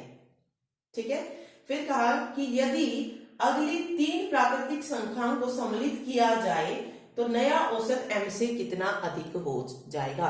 तो इसमें 3 जो नेचुरल नंबर्स हैं वो ऐड करनी है, उसके बाद न्यू जो औसत निकलेगा उसके बारे में हमें बताना है। 5 नेचुरल नंबर्स हैं, 5 नेचुरल नंबर्स कौन से ले लो, फर्स्ट से शुरू हो जाओ, 1 2 3 4 और 5 हो गया। ठीक है, अब इनका एवरेज कितना बोल दिया है, m बोल दिया है, तो निकालते देखिए। तो देखिए अगर हम 1 2 3 4 5 इस तरीके से जब कंटिन्यूअस जाते हैं ना, तो जो एवरेज होता है वो हमारा बीच वाली संख्या होता है। तो यहाँ पर एवरेज कितना आएगा, यहाँ पर एवरेज 3 आ जाएगा। करके भी देख सकते हैं, पहले इनको ऐड कीजिए, 5 और 4 9 3 12 2 14 और 1 15। ठीक है, और टोटल संख्या कितनी है 5 है, तो इसका 3 जो है औसत निकल गया है। ठीक है, 3 जो है यहां से इसका औसत निकल जाएगा। उसके बाद इसने कहा कि 3 संख्याएं और ऐड की जाती है, तो 1 2 3 4 5 तो थी, अब 3 संख्याएं भी क्या है नेचुरल है, तो अगली 6 7 8 ले लीजिए। फिर इनका औसत अगर हम निकालें तो कितना आएगा, बीच की संख्या कितनी बनेगी, 4 यहाँ पे 4 यहाँ पे, कितना बन जाएगा 4.5 बन जाएगा। निकाल के भी देख सकते हैं, यही आंसर आएगा। ठीक है, क्योंकि इनका जो एडिशन आएगा वो 36 होगा, और 8 से तो ये 8 चौक 32 और 8 पंजे 40, 4.5 निकल गया। तो जब भी कंटिन्यूअस दिया गई है आपकी जो संख्याएं हैं उसके बीच वाला जो है उसका क्या हो जाएगा, औसत हो जाएगा, एवरेज हो जाएगा। ओके, तो यहां पर ये पूछा है कि नया औसत कितना आएगा, नया औसत m से कितना अधिक होगा। ठीक है, नया औसत m से, अब m की वैल्यू कितनी निकली है 3, और नए औसत की वैल्यू कितनी है 4 पॉइंट, तो ये कितना ज्यादा इससे 4.5 माइनस 3 कर लीजिए, 1.5 निकल जाएगा। नया औसत जो है m से कितने अधिक हो गया, 1.5 जो है अधिक हो जाएगा। ठीक है, चलिए अगला देखते हैं।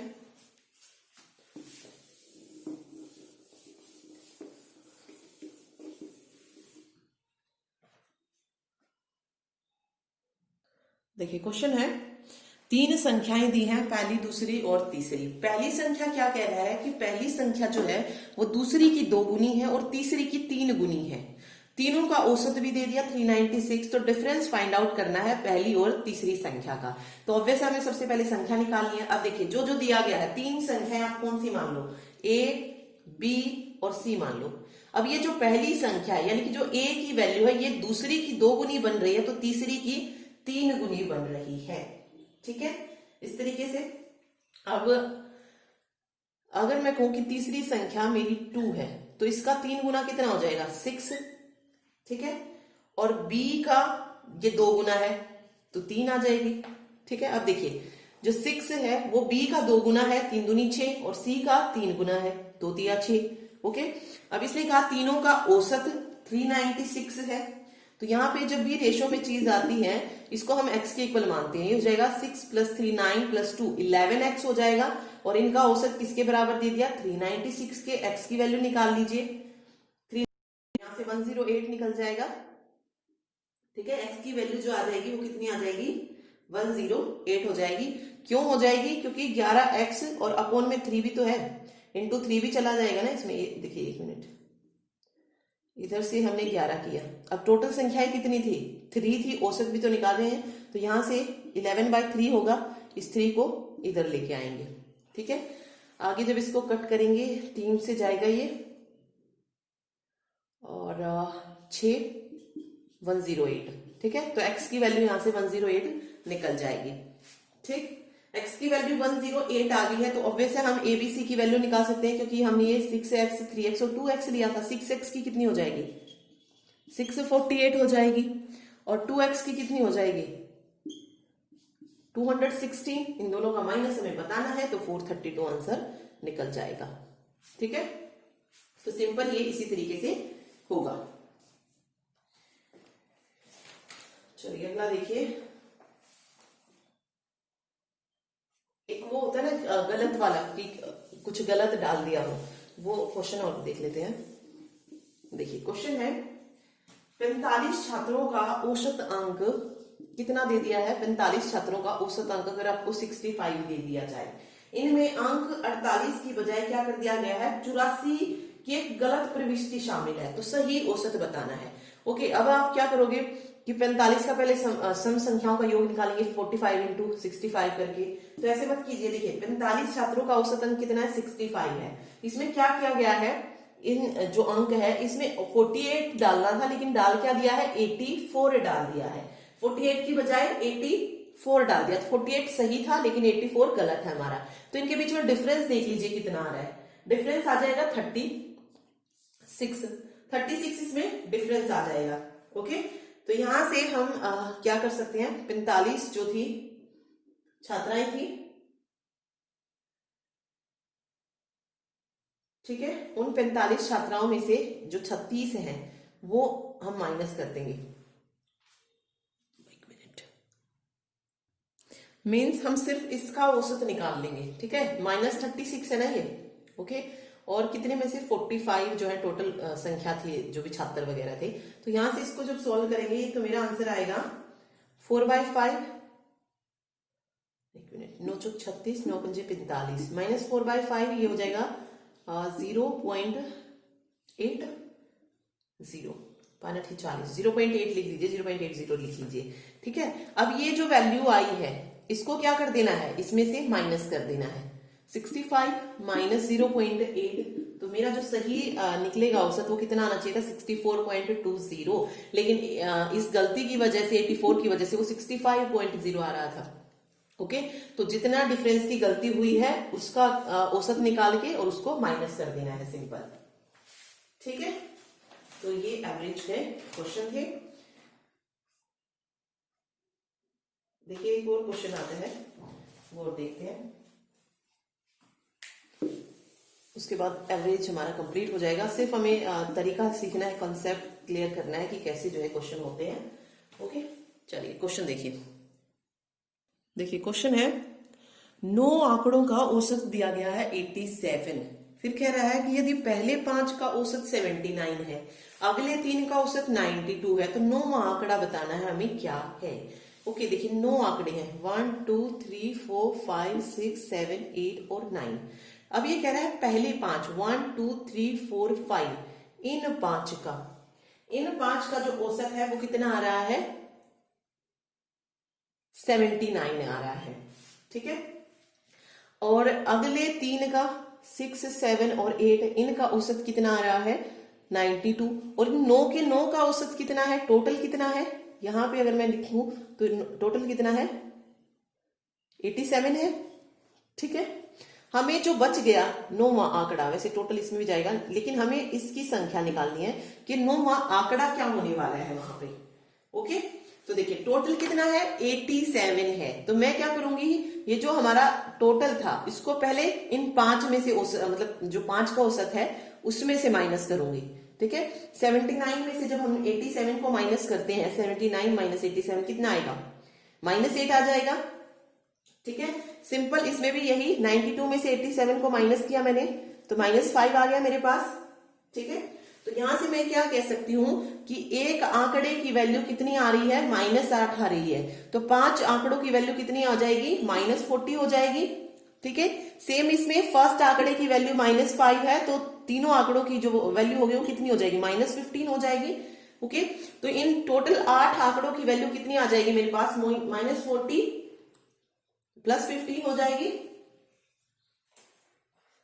ओके, एक मिनट, 92 -87 था, ओके, माइनस का 5 नहीं प्लस का 5 रहेगा यहाँ पे, तो 3 की 15 आ जाएगी, फिर इन दोनों को ऐड करेंगे तो -40 + 15 कितना आ जाएगा, -25। तो 9वां आंकड़ा किस तरीके से निकलेगा, जो हमारा टोटल था उसमें से इसको माइनस कर दीजिए, 9वां आंकड़ा जो है निकल जाएगा, ठीक है।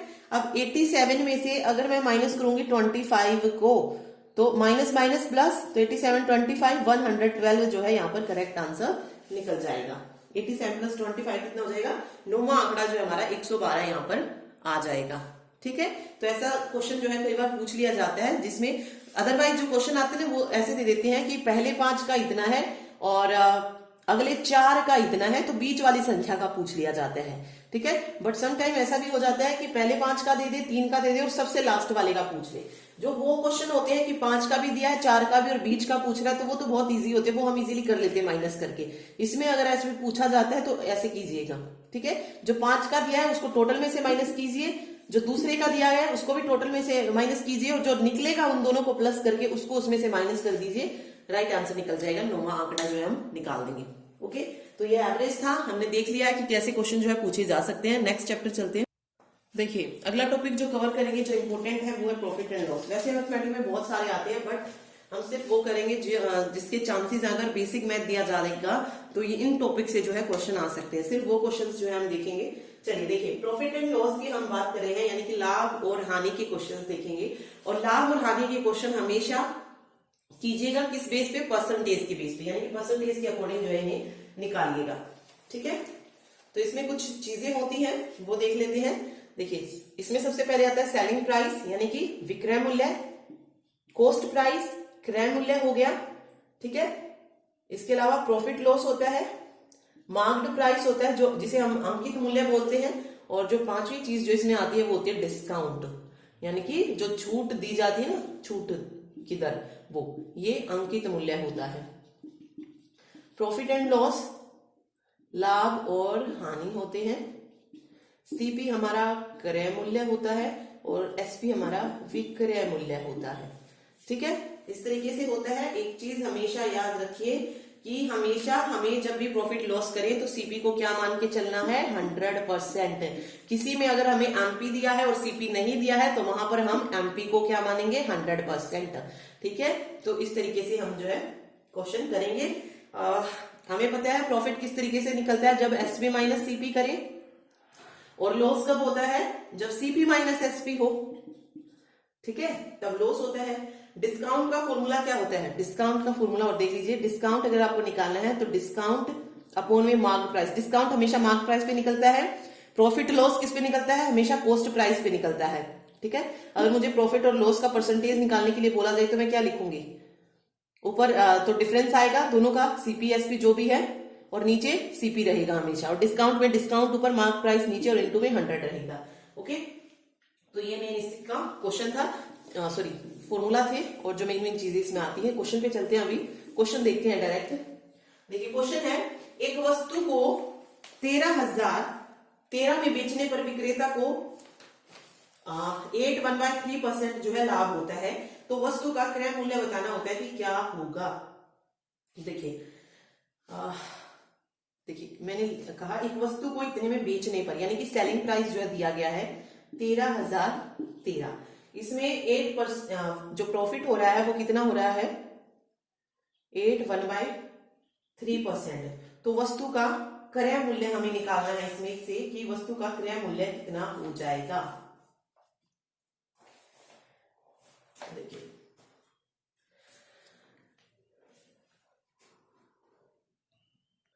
प्रॉफिट जो है इसमें सिंपल 8% ले लेते हैं हम, और हम मुझे जो है सीपी फाइंड आउट करना है, ठीक है। प्रॉफिट हो गया, एसपी हो गया, सीपी हो गया। अब इसको एक तरीका है कि आप फॉर्मूले से कर सकते हैं, और दूसरा तरीका है कि इसको डायरेक्ट परसेंटेज के अकॉर्डिंग कीजिए। मैंने कहा सीपी को हमेशा 100% मानिए, ठीक है, यानी कि मुझे 100% की वैल्यू फाइंड आउट करनी है।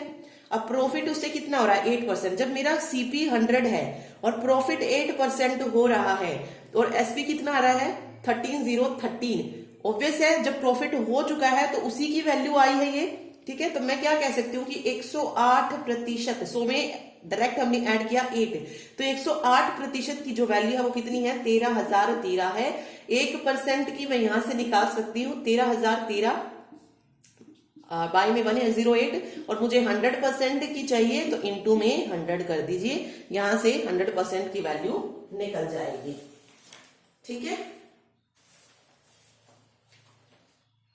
अगला देखिए क्वेश्चन है, एक वस्तु को 1470 रुपए में बेचने पर, ठीक है, एसपी पर क्या होती है? विक्रेता को 12% की हानि होती है, तो सीपी बताइए। वही क्वेश्चन है, 100% मुझे निकालना है। हानि हो गई है लेकिन इस बार उसे 12%, तो 100 में से 12 को हम क्या कर देंगे? माइनस कर देंगे, तो 87 आ जाएगा, सॉरी 88 आ जाएगा, 88। 88% की वैल्यू कितनी गिवन है? 1470 है। 1% की वैल्यू 1470/88 और 100 की निकालेंगे तो इनटू में 100 जो है यहाँ पर हो जाएगा। सिंपल ऐसे करना है। ओके, चलिए नेक्स्ट क्वेश्चन देखते हैं। ये क्वेश्चन भी बहुत आते हैं। जब क्रय मूल्य विक्रय मूल्य बराबर दे दिया जाता है कि इतनी वस्तुओं का क्रय मूल्य इतनी वस्तुओं के विक्रय मूल्य के बराबर है। देखिए क्वेश्चन है, अगर 16 वस्तुओं का क्रय मूल्य यानी कि सीपी 14 वस्तुओं के विक्रय मूल्य के बराबर है तो प्रतिशत क्या होगी? लाभ होगी, हानि होगी, ये निकालना है हमें। फाइंड आउट करना है प्रॉफिट या लॉस जो निकलेगा।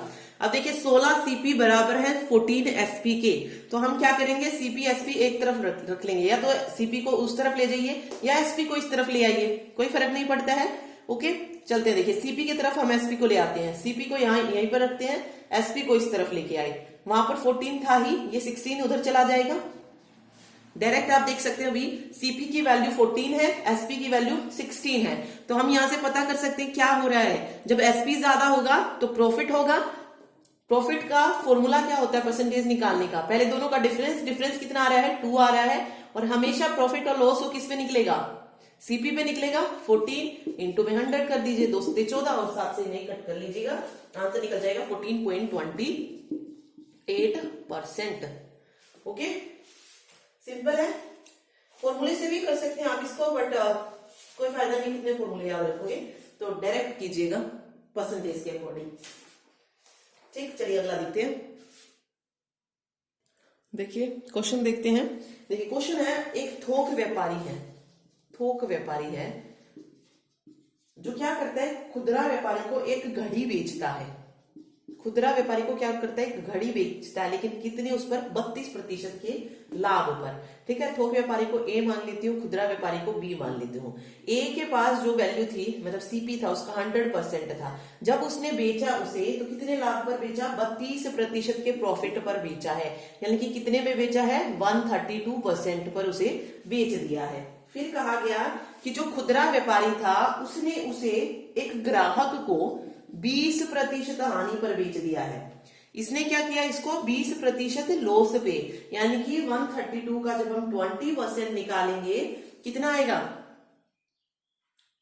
डायरेक्ट निकाल लीजिए ना, 132 का 120%, सॉरी क्योंकि माइनस हो रहा है ना। ओके, 20% निकाल लीजिए 132 का, ये जाएगा 5 दूनी 10 और 5 6 30, 5 20, 26.5 माइनस कर लीजिए इसमें से, ये 0.5 6 और नहीं सॉरी, क्योंकि यहाँ पे 0 हो जाएगा ना, तो क्या से 5 6 गए 5, 105.5, तो यहाँ पर बचेगा 105.5। 20% का लॉस था, तो ये 20% हम 100 पे नहीं निकालेंगे, जो दिया गया है उसके अकॉर्डिंग जो है हमें यहाँ पे रखना है।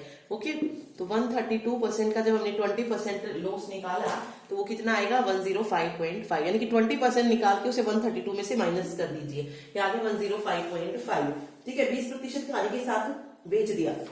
अब क्या रहा है कि ग्राहक को उसके लिए कितने रुपयों का भुगतान करना पड़ा है? ग्राहक को रुपए देने पड़े इसके लिए 1953.6। तो थोक व्यापारी की लागत क्या थी? यानी कि थोक व्यापारी का जो लागत दी थी, मतलब कितने में उसने जो है उसे बेचा था, उसकी जो मेन लागत थी वो बतानी है कितनी थी। ठीक है, आगे मतलब सीपी उसका क्या था? 100% की वैल्यू फाइंड आउट करनी है हमें, सीधी सी बात है। ओके, देखिए अब मुझे पता है 105.5 की वैल्यू कितनी आ रही है? 1953.6 आ रही है। ठीक है, 1% की मैं निकाल सकती हूँ, तो ये 1953.6 अपॉन 105.5 हो जाएगा। 100% की मुझे चाहिए तो इंटू 100 कर दीजिए, सॉल्व कर लीजिए इसको, राइट आंसर 1850 आ जाएगा यहां से। ठीक है, तो चेन वाला जब क्वेश्चन आता है इस तरीके से कि ये उसको इतने उस पर बेचता है, तो लास्ट में जो मिलेगा ना उसको यही गिवन होगा कि वो इतने में उसको खरीदता है। एंड देन उसके बाद पूछ लीजिए, अगर आपसे खुदरा की वैल्यू पूछता वो तो हम यहाँ पर 132% की वैल्यू निकाल देते। अब हमसे थोक व्यापारी की पूछी है तो हम 100% की वैल्यू निकाल रहे हैं। सिंपल है। ओके, अगला देखिए क्वेश्चन है कि एक विक्रेता है जो 5 रुपए के हिसाब से, 5 रुपए के मतलब वो 4 पेन खरीदता है। ठीक है, और क्या कह रहा है कि 3 रुपए के हिसाब से वो 4 पेन खरीदता है, 3 रुपए के 4 के हिसाब से बेच देता, सॉरी इसमें क्या कर रहा है, वो खरीद रहा है और इसमें बेच रहा है 3 रुपए के 4। 5 रुपए के 4 के हिसाब से उसने पेन खरीदे, ₹3 के 4 के उसने बेच दिए, तो उसका परिणाम बताना है, लाभ हुआ हानि हुआ। तो सिंपल है, सीपी यहां रख लीजिए, एसपी यहां रख लीजिए। ओके, तो देखिए आर्टिकल्स जितने होते हैं वो यहाँ पर, बेचे जितने हैं वो यहाँ पर हम रखेंगे। जो हमारे आर्टिकल्स की वैल्यू आर्टिकल होते हैं उसको हम सीपी मानते हैं, और जो हमारे पैसे होते हैं, रुपीज होते हैं, उनको हम सेलिंग प्राइस बोलते हैं। अब आर्टिकल कितने थे, पहले में 4 आर्टिकल्स थे, और वो कितने में थे, ₹5 में थे। इसमें कितने आर्टिकल थे, 4 आर्टिकल थे, और पैसे कितने दे रहे हैं, 3 दे रहे हैं। ओके, तो इसमें क्या कीजिए, क्रॉस मल्टीप्लाई कर लीजिए। यहाँ पे सबसे पहले 4 3 जा और 4 5 जा, 5 4 जा 20 और 4 3 जा 8। डिफरेंस कितना आया है, 8 का डिफरेंस आया है। ओके, 8 का डिफरेंस आया है, तो 8 बाय, और सीपी पे निकलेगा 20 हो जाएगा, इंटू में 100 हो जाएगा। ठीक है, तो 5 चौक 20, 0 4 पंजे 20, 8 40% उसे क्या हो गया है, लॉस हो गया है। क्योंकि सीपी अगर ज्यादा है, एसपी कम है, तो लॉस ही होगा, तो लॉस यहाँ से निकल जाएगा। ये तो एक तरीका था इसको करने का। दूसरा तरीका भी देखते हैं। इसमें कंफ्यूज ये हो जाओगे आपको कि इस वैल्यू को यहाँ रखे या इस वैल्यू को यहाँ रखे, ऐसा हो सकता है। ठीक है, तो उसमें थोड़ा सा कंफ्यूज, वैसे कंफ्यूज होने की तो कोई बात नहीं है कि जब हमने डायरेक्ट इसको मल्टीप्लाई किया है तो इसका आंसर यहीं जाएगा और इसका आंसर यहाँ आएगा। फिर भी एक और तरीका देखते हैं ताकि आर्टिकल और ये सीपी के चक्कर में आप कंफ्यूज ना हो। देखिए, इसको इस तरीके से भी लिख सकते हैं कि 4 आर्टिकल को कितने रुपए में खरीदा है, ₹5 में, और 4 आर्टिकल को बेच कितने में दिया है, 3 में। ऑब्वियस है, जो खरीदा है वो सीपी हो जाएगा और जो बेचा है वो एसपी हो जाएगा। ठीक है, पहले उसने पेन खरीदे थे 4 के हिसाब से, यानी कि 4 पेन उसने ₹5 के खरीदे, फिर उसने वही 4 पेन कितने में बेच दिए, 3 के बेच दिए। जब वो कम में बेच रहा तो ऑब्वियस है, ये तो दिख ही रहा है कि क्या हो रहा है, उसे लॉस हो रहा है। ठीक, तो हम क्या करेंगे यहाँ पे, जो हमारे ओके सीपी और एसपी यहाँ पर सेम होते हैं। ठीक है, सीपी एसपी हमें यहाँ पे सेम करने होते हैं। इनमें डिफरेंस अगर आप देखेंगे तो 2 है डिफरेंस। अगर यहाँ पर ये सेम नहीं होते हैं तो हमें इन्हें सेम करना होता है, देन हम आगे चलते हैं। ओके, तो देखिए अब 2 का डिफरेंस आ रहा है, यहाँ पे डिफरेंस 2 है। सीपी मुझे पता है कितना है, 4 है, इंटू में 100 कर लीजिए, ये 25 हो जाएगा। नहीं, 1 मिनट। ओके, 2 का डिफरेंस है। ओके, ₹5 रखने हैं, मैंने आर्टिकल रखे हैं, रुपीज ही तो रखेंगे, तो 5 सीपी यहाँ पे आ जाएगा ना, ये 20 हो जाएगा, ये 40 हो जाएगा। तो रुपए ही रखते हैं।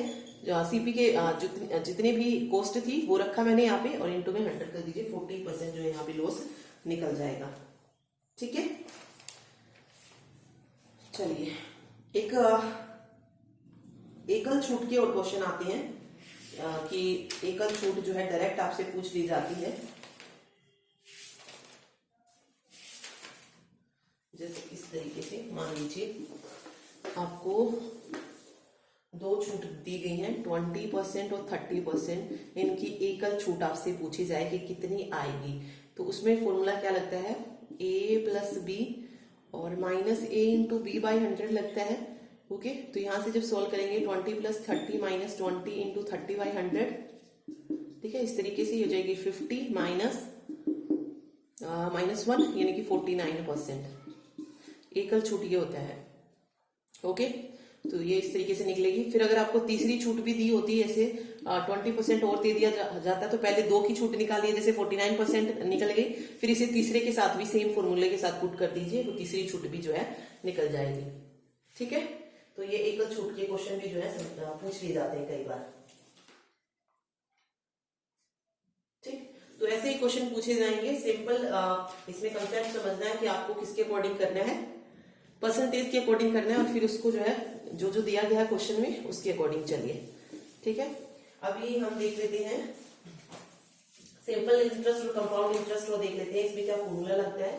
देखिए, सिंपल इंटरेस्ट में कुछ चीजें आती हैं, जैसे प्रिंसिपल आता है जिसको बोलते हैं मूलधन। ठीक है, रेट होता है जिसको दर बोला जाता है, टाइम होता है जिसको हम समय बोलते हैं, इसके अलावा अमाउंट को क्या बोलते हैं, मिश्र धन, और जो 5th टर्म होती है वो होती है इंटरेस्ट। इंटरेस्ट क्या होता है, ब्याज होता है।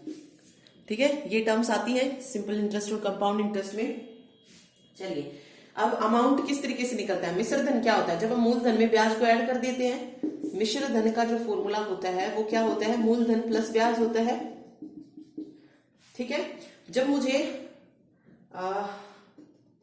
सिंपल इंटरेस्ट निकालना हो तो उसके लिए फॉर्मूला क्या होता है, P into r into t by 100, यानी कि मूलधन गुणा दर गुणा समय बटे 100, ये फॉर्मूला होता है। ठीक है, एक और चीज याद रखिए, जो सिंपल इंटरेस्ट होता है वो हर साल सेम रहता है। जैसे मैंने कहा कि पहले साल जो था सिंपल इंटरेस्ट 500 था, तो दूसरे साल भी वो कितना ही रहेगा 500, तीसरे साल भी, कितने भी साल ले लीजिए सिंपल इंटरेस्ट हर साल सेम रहेगा। लेकिन कंपाउंड इंटरेस्ट जो होता है वो चेंज होता जाता है, बढ़ता जाता है। ओके, तो ये चीज आप इसमें याद रखिएगा। तो अभी सिंपल इंटरेस्ट देख रहे हैं, सिर्फ साधारण ब्याज को पढ़ रहे हैं। कंपाउंड इंटरेस्ट का फॉर्मूला बाद में देखेंगे। सिंपल इंटरेस्ट हमें पता चल गया P into r into t by 100 होता है। चलिए, क्वेश्चन आपसे डायरेक्ट पूछा जाता है कि कितने समय में 8% की वार्षिक दर यानी कि रेट से साधारण ब्याज यानी कि सिंपल इंटरेस्ट मूलधन का 2/5 होगा। कितने टाइम में, टाइम पूछ लिया है हमसे। हमें पता है सिंपल इंटरेस्ट का फॉर्मूला कितना होता है, मतलब क्या होता है, P into r into t by 100 होता है। ठीक है, अब देखिए इसने कहा कि मूलधन का 2/5 होगा क्या, सिंपल इंटरेस्ट, तो मैंने लिख दिया 2/5 P सिंपल इंटरेस्ट की वैल्यू। P की वैल्यू मुझे पता नहीं है, R की वैल्यू 8 है, टाइम मुझे निकालना है, बाई 100 कर दिया। ठीक है, इस P को मैं इधर लेके आऊंगी तो P से P कैंसिल हो जाएगा, 2/5 इंटू 100/8 इक्वल टू T। कर लीजिए सोल्व, 5 दूनी 10, 0 4 5 20 टाइम, यानी कि 5 साल में जो सिंपल इंटरेस्ट है वो मूलधन का कितना हो जाएगा, 2/5 हो जाएगा।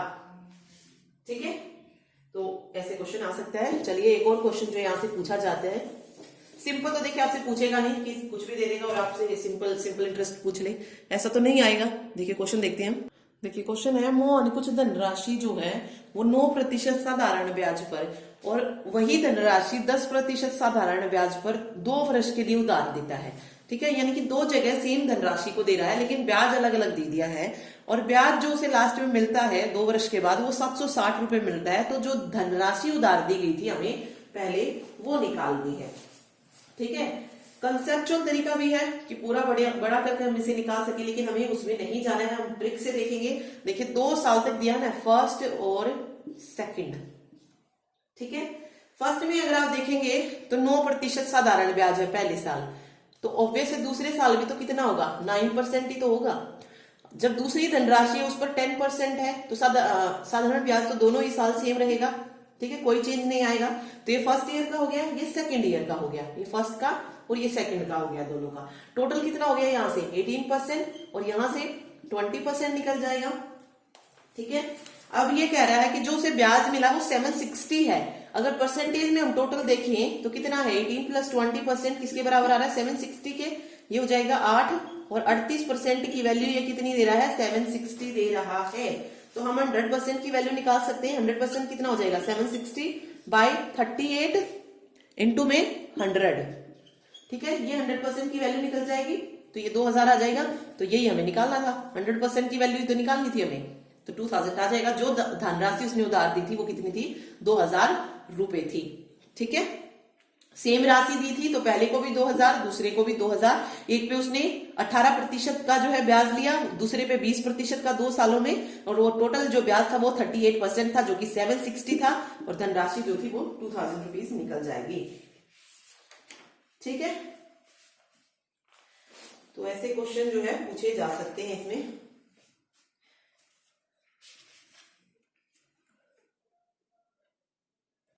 अब आगे कंपाउंड इंटरेस्ट का फॉर्मूला और देख लेते हैं। कंपाउंड इंटरेस्ट में क्या होता है, अमाउंट होता है जो कि इक्वल होता है P1 + R/100 into N। Amount यानी कि मिश्र धन का फॉर्मूला ये होता है, इक्वल टू P1 + R100। यहां से अगर मुझे कंपाउंड इंटरेस्ट निकालना है तो मैं क्या कर दूंगी, माइनस का P कर दूंगी। ठीक है, वहां से मेरा कंपाउंड इंटरेस्ट यानी कि CI निकल जाएगा। अगर मैंने माइनस P किया, अगर मैंने मूलधन को माइनस कर दिया तो मेरा कंपाउंड इंटरेस्ट, अगर मैंने मूलधन को नहीं किया माइनस तो वो मेरा क्या हो जाएगा, मिश्र धन हो जाएगा, अमाउंट जो है निकल जाएगा।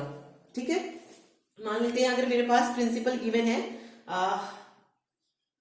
10,000 है। ठीक है, रेट गिवन है 5% और टाइम गिवन है 2 ईयर, और मुझसे पूछा जाए सिंपल कंपाउंड इंटरेस्ट तो फॉर्मूला लगा सकते हैं इसमें। तो पहले अमाउंट का फॉर्मूला लगा लेते हैं। अगर इसमें आप कंफ्यूज नहीं होना चाहते हैं तो बाद में इसको माइनस कर लीजिए, सिंपल आप अमाउंट का फॉर्मूला लगा लीजिए। ये 10,000 हो जाएगा। 1 प्लस आर कितनी है, रेट 5 है और 5/100 और टाइम 2 ईयर है, तो यहां से करेंगे 20, ये 21/20 रहेगा। यहाँ से 10,000 21 इंटू 20, 21 इंटू 20, यहां से इनको कट कर लीजिए 0 से 0, इसको सोल्व करेंगे तो जो भी आंसर आएगा उसमें से क्या कर दीजिए, 10,000 को माइनस कर दीजिए, वो हमारा कंपाउंड इंटरेस्ट निकल जाएगा। ओके, तो कंपाउंड इंटरेस्ट इस तरीके से काम करते हैं। मतलब फॉर्मूला जब डायरेक्ट लगाना हो तो ऑब्वियस है क्वेश्चन तो ऐसा नहीं मिलने वाला आपको। देखिए क्वेश्चन देखते हैं एक दो और इससे रिलेटेड।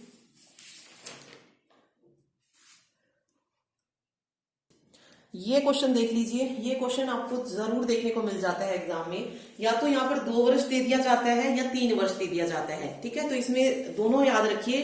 ऐसा क्वेश्चन अगर अर्थमेटिक आता है तो ये क्वेश्चन आपको जरूर मिलेगा, ठीक है। किसी भी एग्जाम में देख लीजिएगा, उसमें इस तरीके का क्वेश्चन जरूर मिलेगा। तो देखिए क्या क्या कहा गया, अगर किसी धनराशि पर 2 वर्ष के लिए 10% की दर से साधारण ब्याज और कंपाउंड इंटरेस्ट का जो अंतर है वो 65 रुपए है, तो धनराशि क्या होगी। जब भी 2 वर्ष के लिए पूछा जाए तो यहां पर इसका फॉर्मूला रट लीजिएगा। फॉर्मूला लगेगा यहां पर PR² अपॉन 100 का होल स्क्वायर, ठीक है। प्रिंसिपल, रेट और 100 का स्क्वायर जो है यहाँ पर हो जाएगा और ये डिफरेंस होता है। डिफरेंस इक्वल टू दिस, हमें धनराशि बतानी है यानी कि प्रिंसिपल बताना है। डिफरेंस की वैल्यू कितनी है, 65 गिवन है। प्रिंसिपल मुझे बताना है, रेट कितना है, 10 इंटू 10 100 हो जाएगा और नीचे 100 का स्क्वायर था ही, तो ये 100 इंटू 100 से 100 कैंसिल, इस 100 को हम इधर लेके आएंगे तो 6500, तो प्रिंसिपल वैल्यू यहाँ पर 6500 निकल जाएगी। ओके, एक और जो यहाँ पे कर देते हैं कि 2 वर्ष की बजाय यहाँ पर मान लो 3 वर्ष दे दिया, उसके लिए अलग फॉर्मूला होता है। उसके लिए क्या फॉर्मूला होता है, PR², ये 2 ईयर के लिए है, ये 3 ईयर के लिए है, याद रख लीजिएगा। PR² और ये होता है 300 प्लस R, ठीक है। ये 3 ईयर के लिए होता है तो 300 प्लस R हो जाएगा। PR² इसमें सेम था और नीचे 100 क्यूब हो जाएगा। अब देखिए इसमें डिफरेंस देख लीजिए क्या क्या आ रहा है। PR² सेम है, यहाँ पर 2 साल के लिए निकाला था तो 100 का स्क्वायर था, यहाँ पे 3 साल के लिए है तो 100 का क्यूब कर रहे हैं। ओके, ये वाली चीज तो हो गई हमारी समझ के बाद। सो ओके, मतलब सेम होगी PR² और 100 क्यूब। अब यहाँ पर जो हमने नया ऐड किया वो है 300 प्लस R, ठीक है। 300 में क्या कर देना है, R को ऐड कर देना है। इसी पर अगर हम लगाते ये वाला फॉर्मूला, 65 हमारा डिफरेंस था, प्रिंसिपल मुझे निकालना है, R² कितना है, R रेट 10 है तो 100 हो जाएगा ये। उसके बाद 300 प्लस 100 R रेट 10% है तो 310 हो जाएगा ये, और ये 100 क्यूब है, 100 इंटू 100 इंटू 100 से 100 गया, यहाँ पे ये चला जाएगा, 40 हो जाएंगी और y में 3/10 निकाल लीजिए और यहां से सोल्व कर दीजिए। ओके, तो दोनों फॉर्मूले इंपॉर्टेंट है। ये क्वेश्चन बहुत इंपॉर्टेंट है, ऐसा क्वेश्चन जरूर एग्जाम में देखने को मिलता है। 2 के लिए PR²/100² और 3 के लिए PR²/100 क्यूब और 300 प्लस R, ठीक है। तो ये कंपाउंड इंटरेस्ट में 2 क्वेश्चन याद रखिए। चलिए एक और आता है, अगर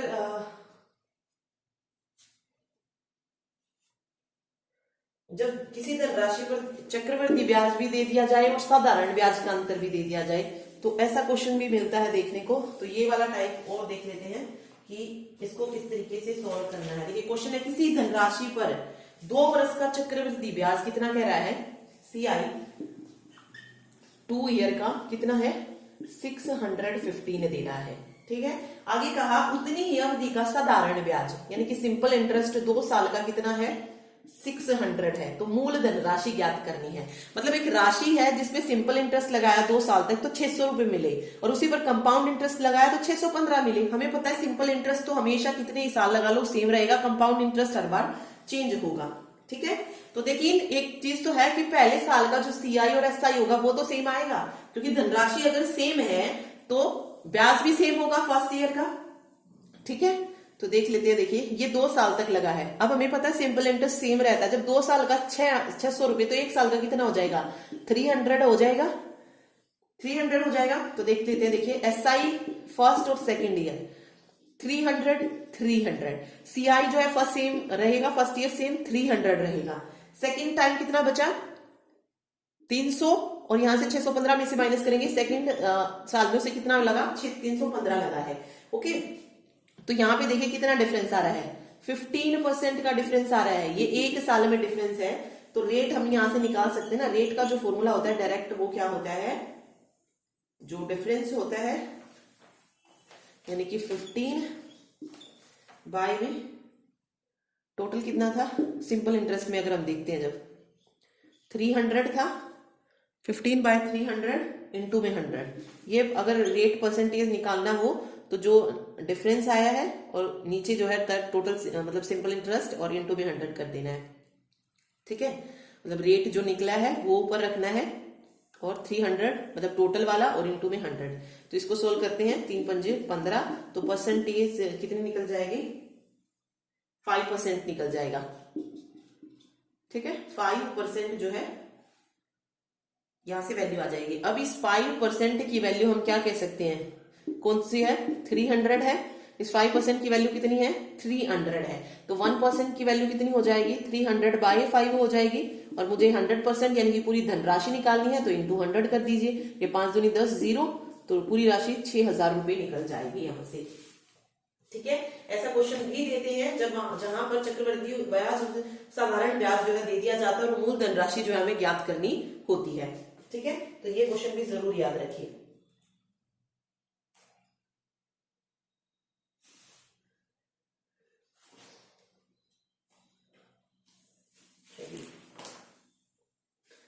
तो ये हो गया है, कंपाउंड इंटरेस्ट भी हमने क्लियर कर लिया।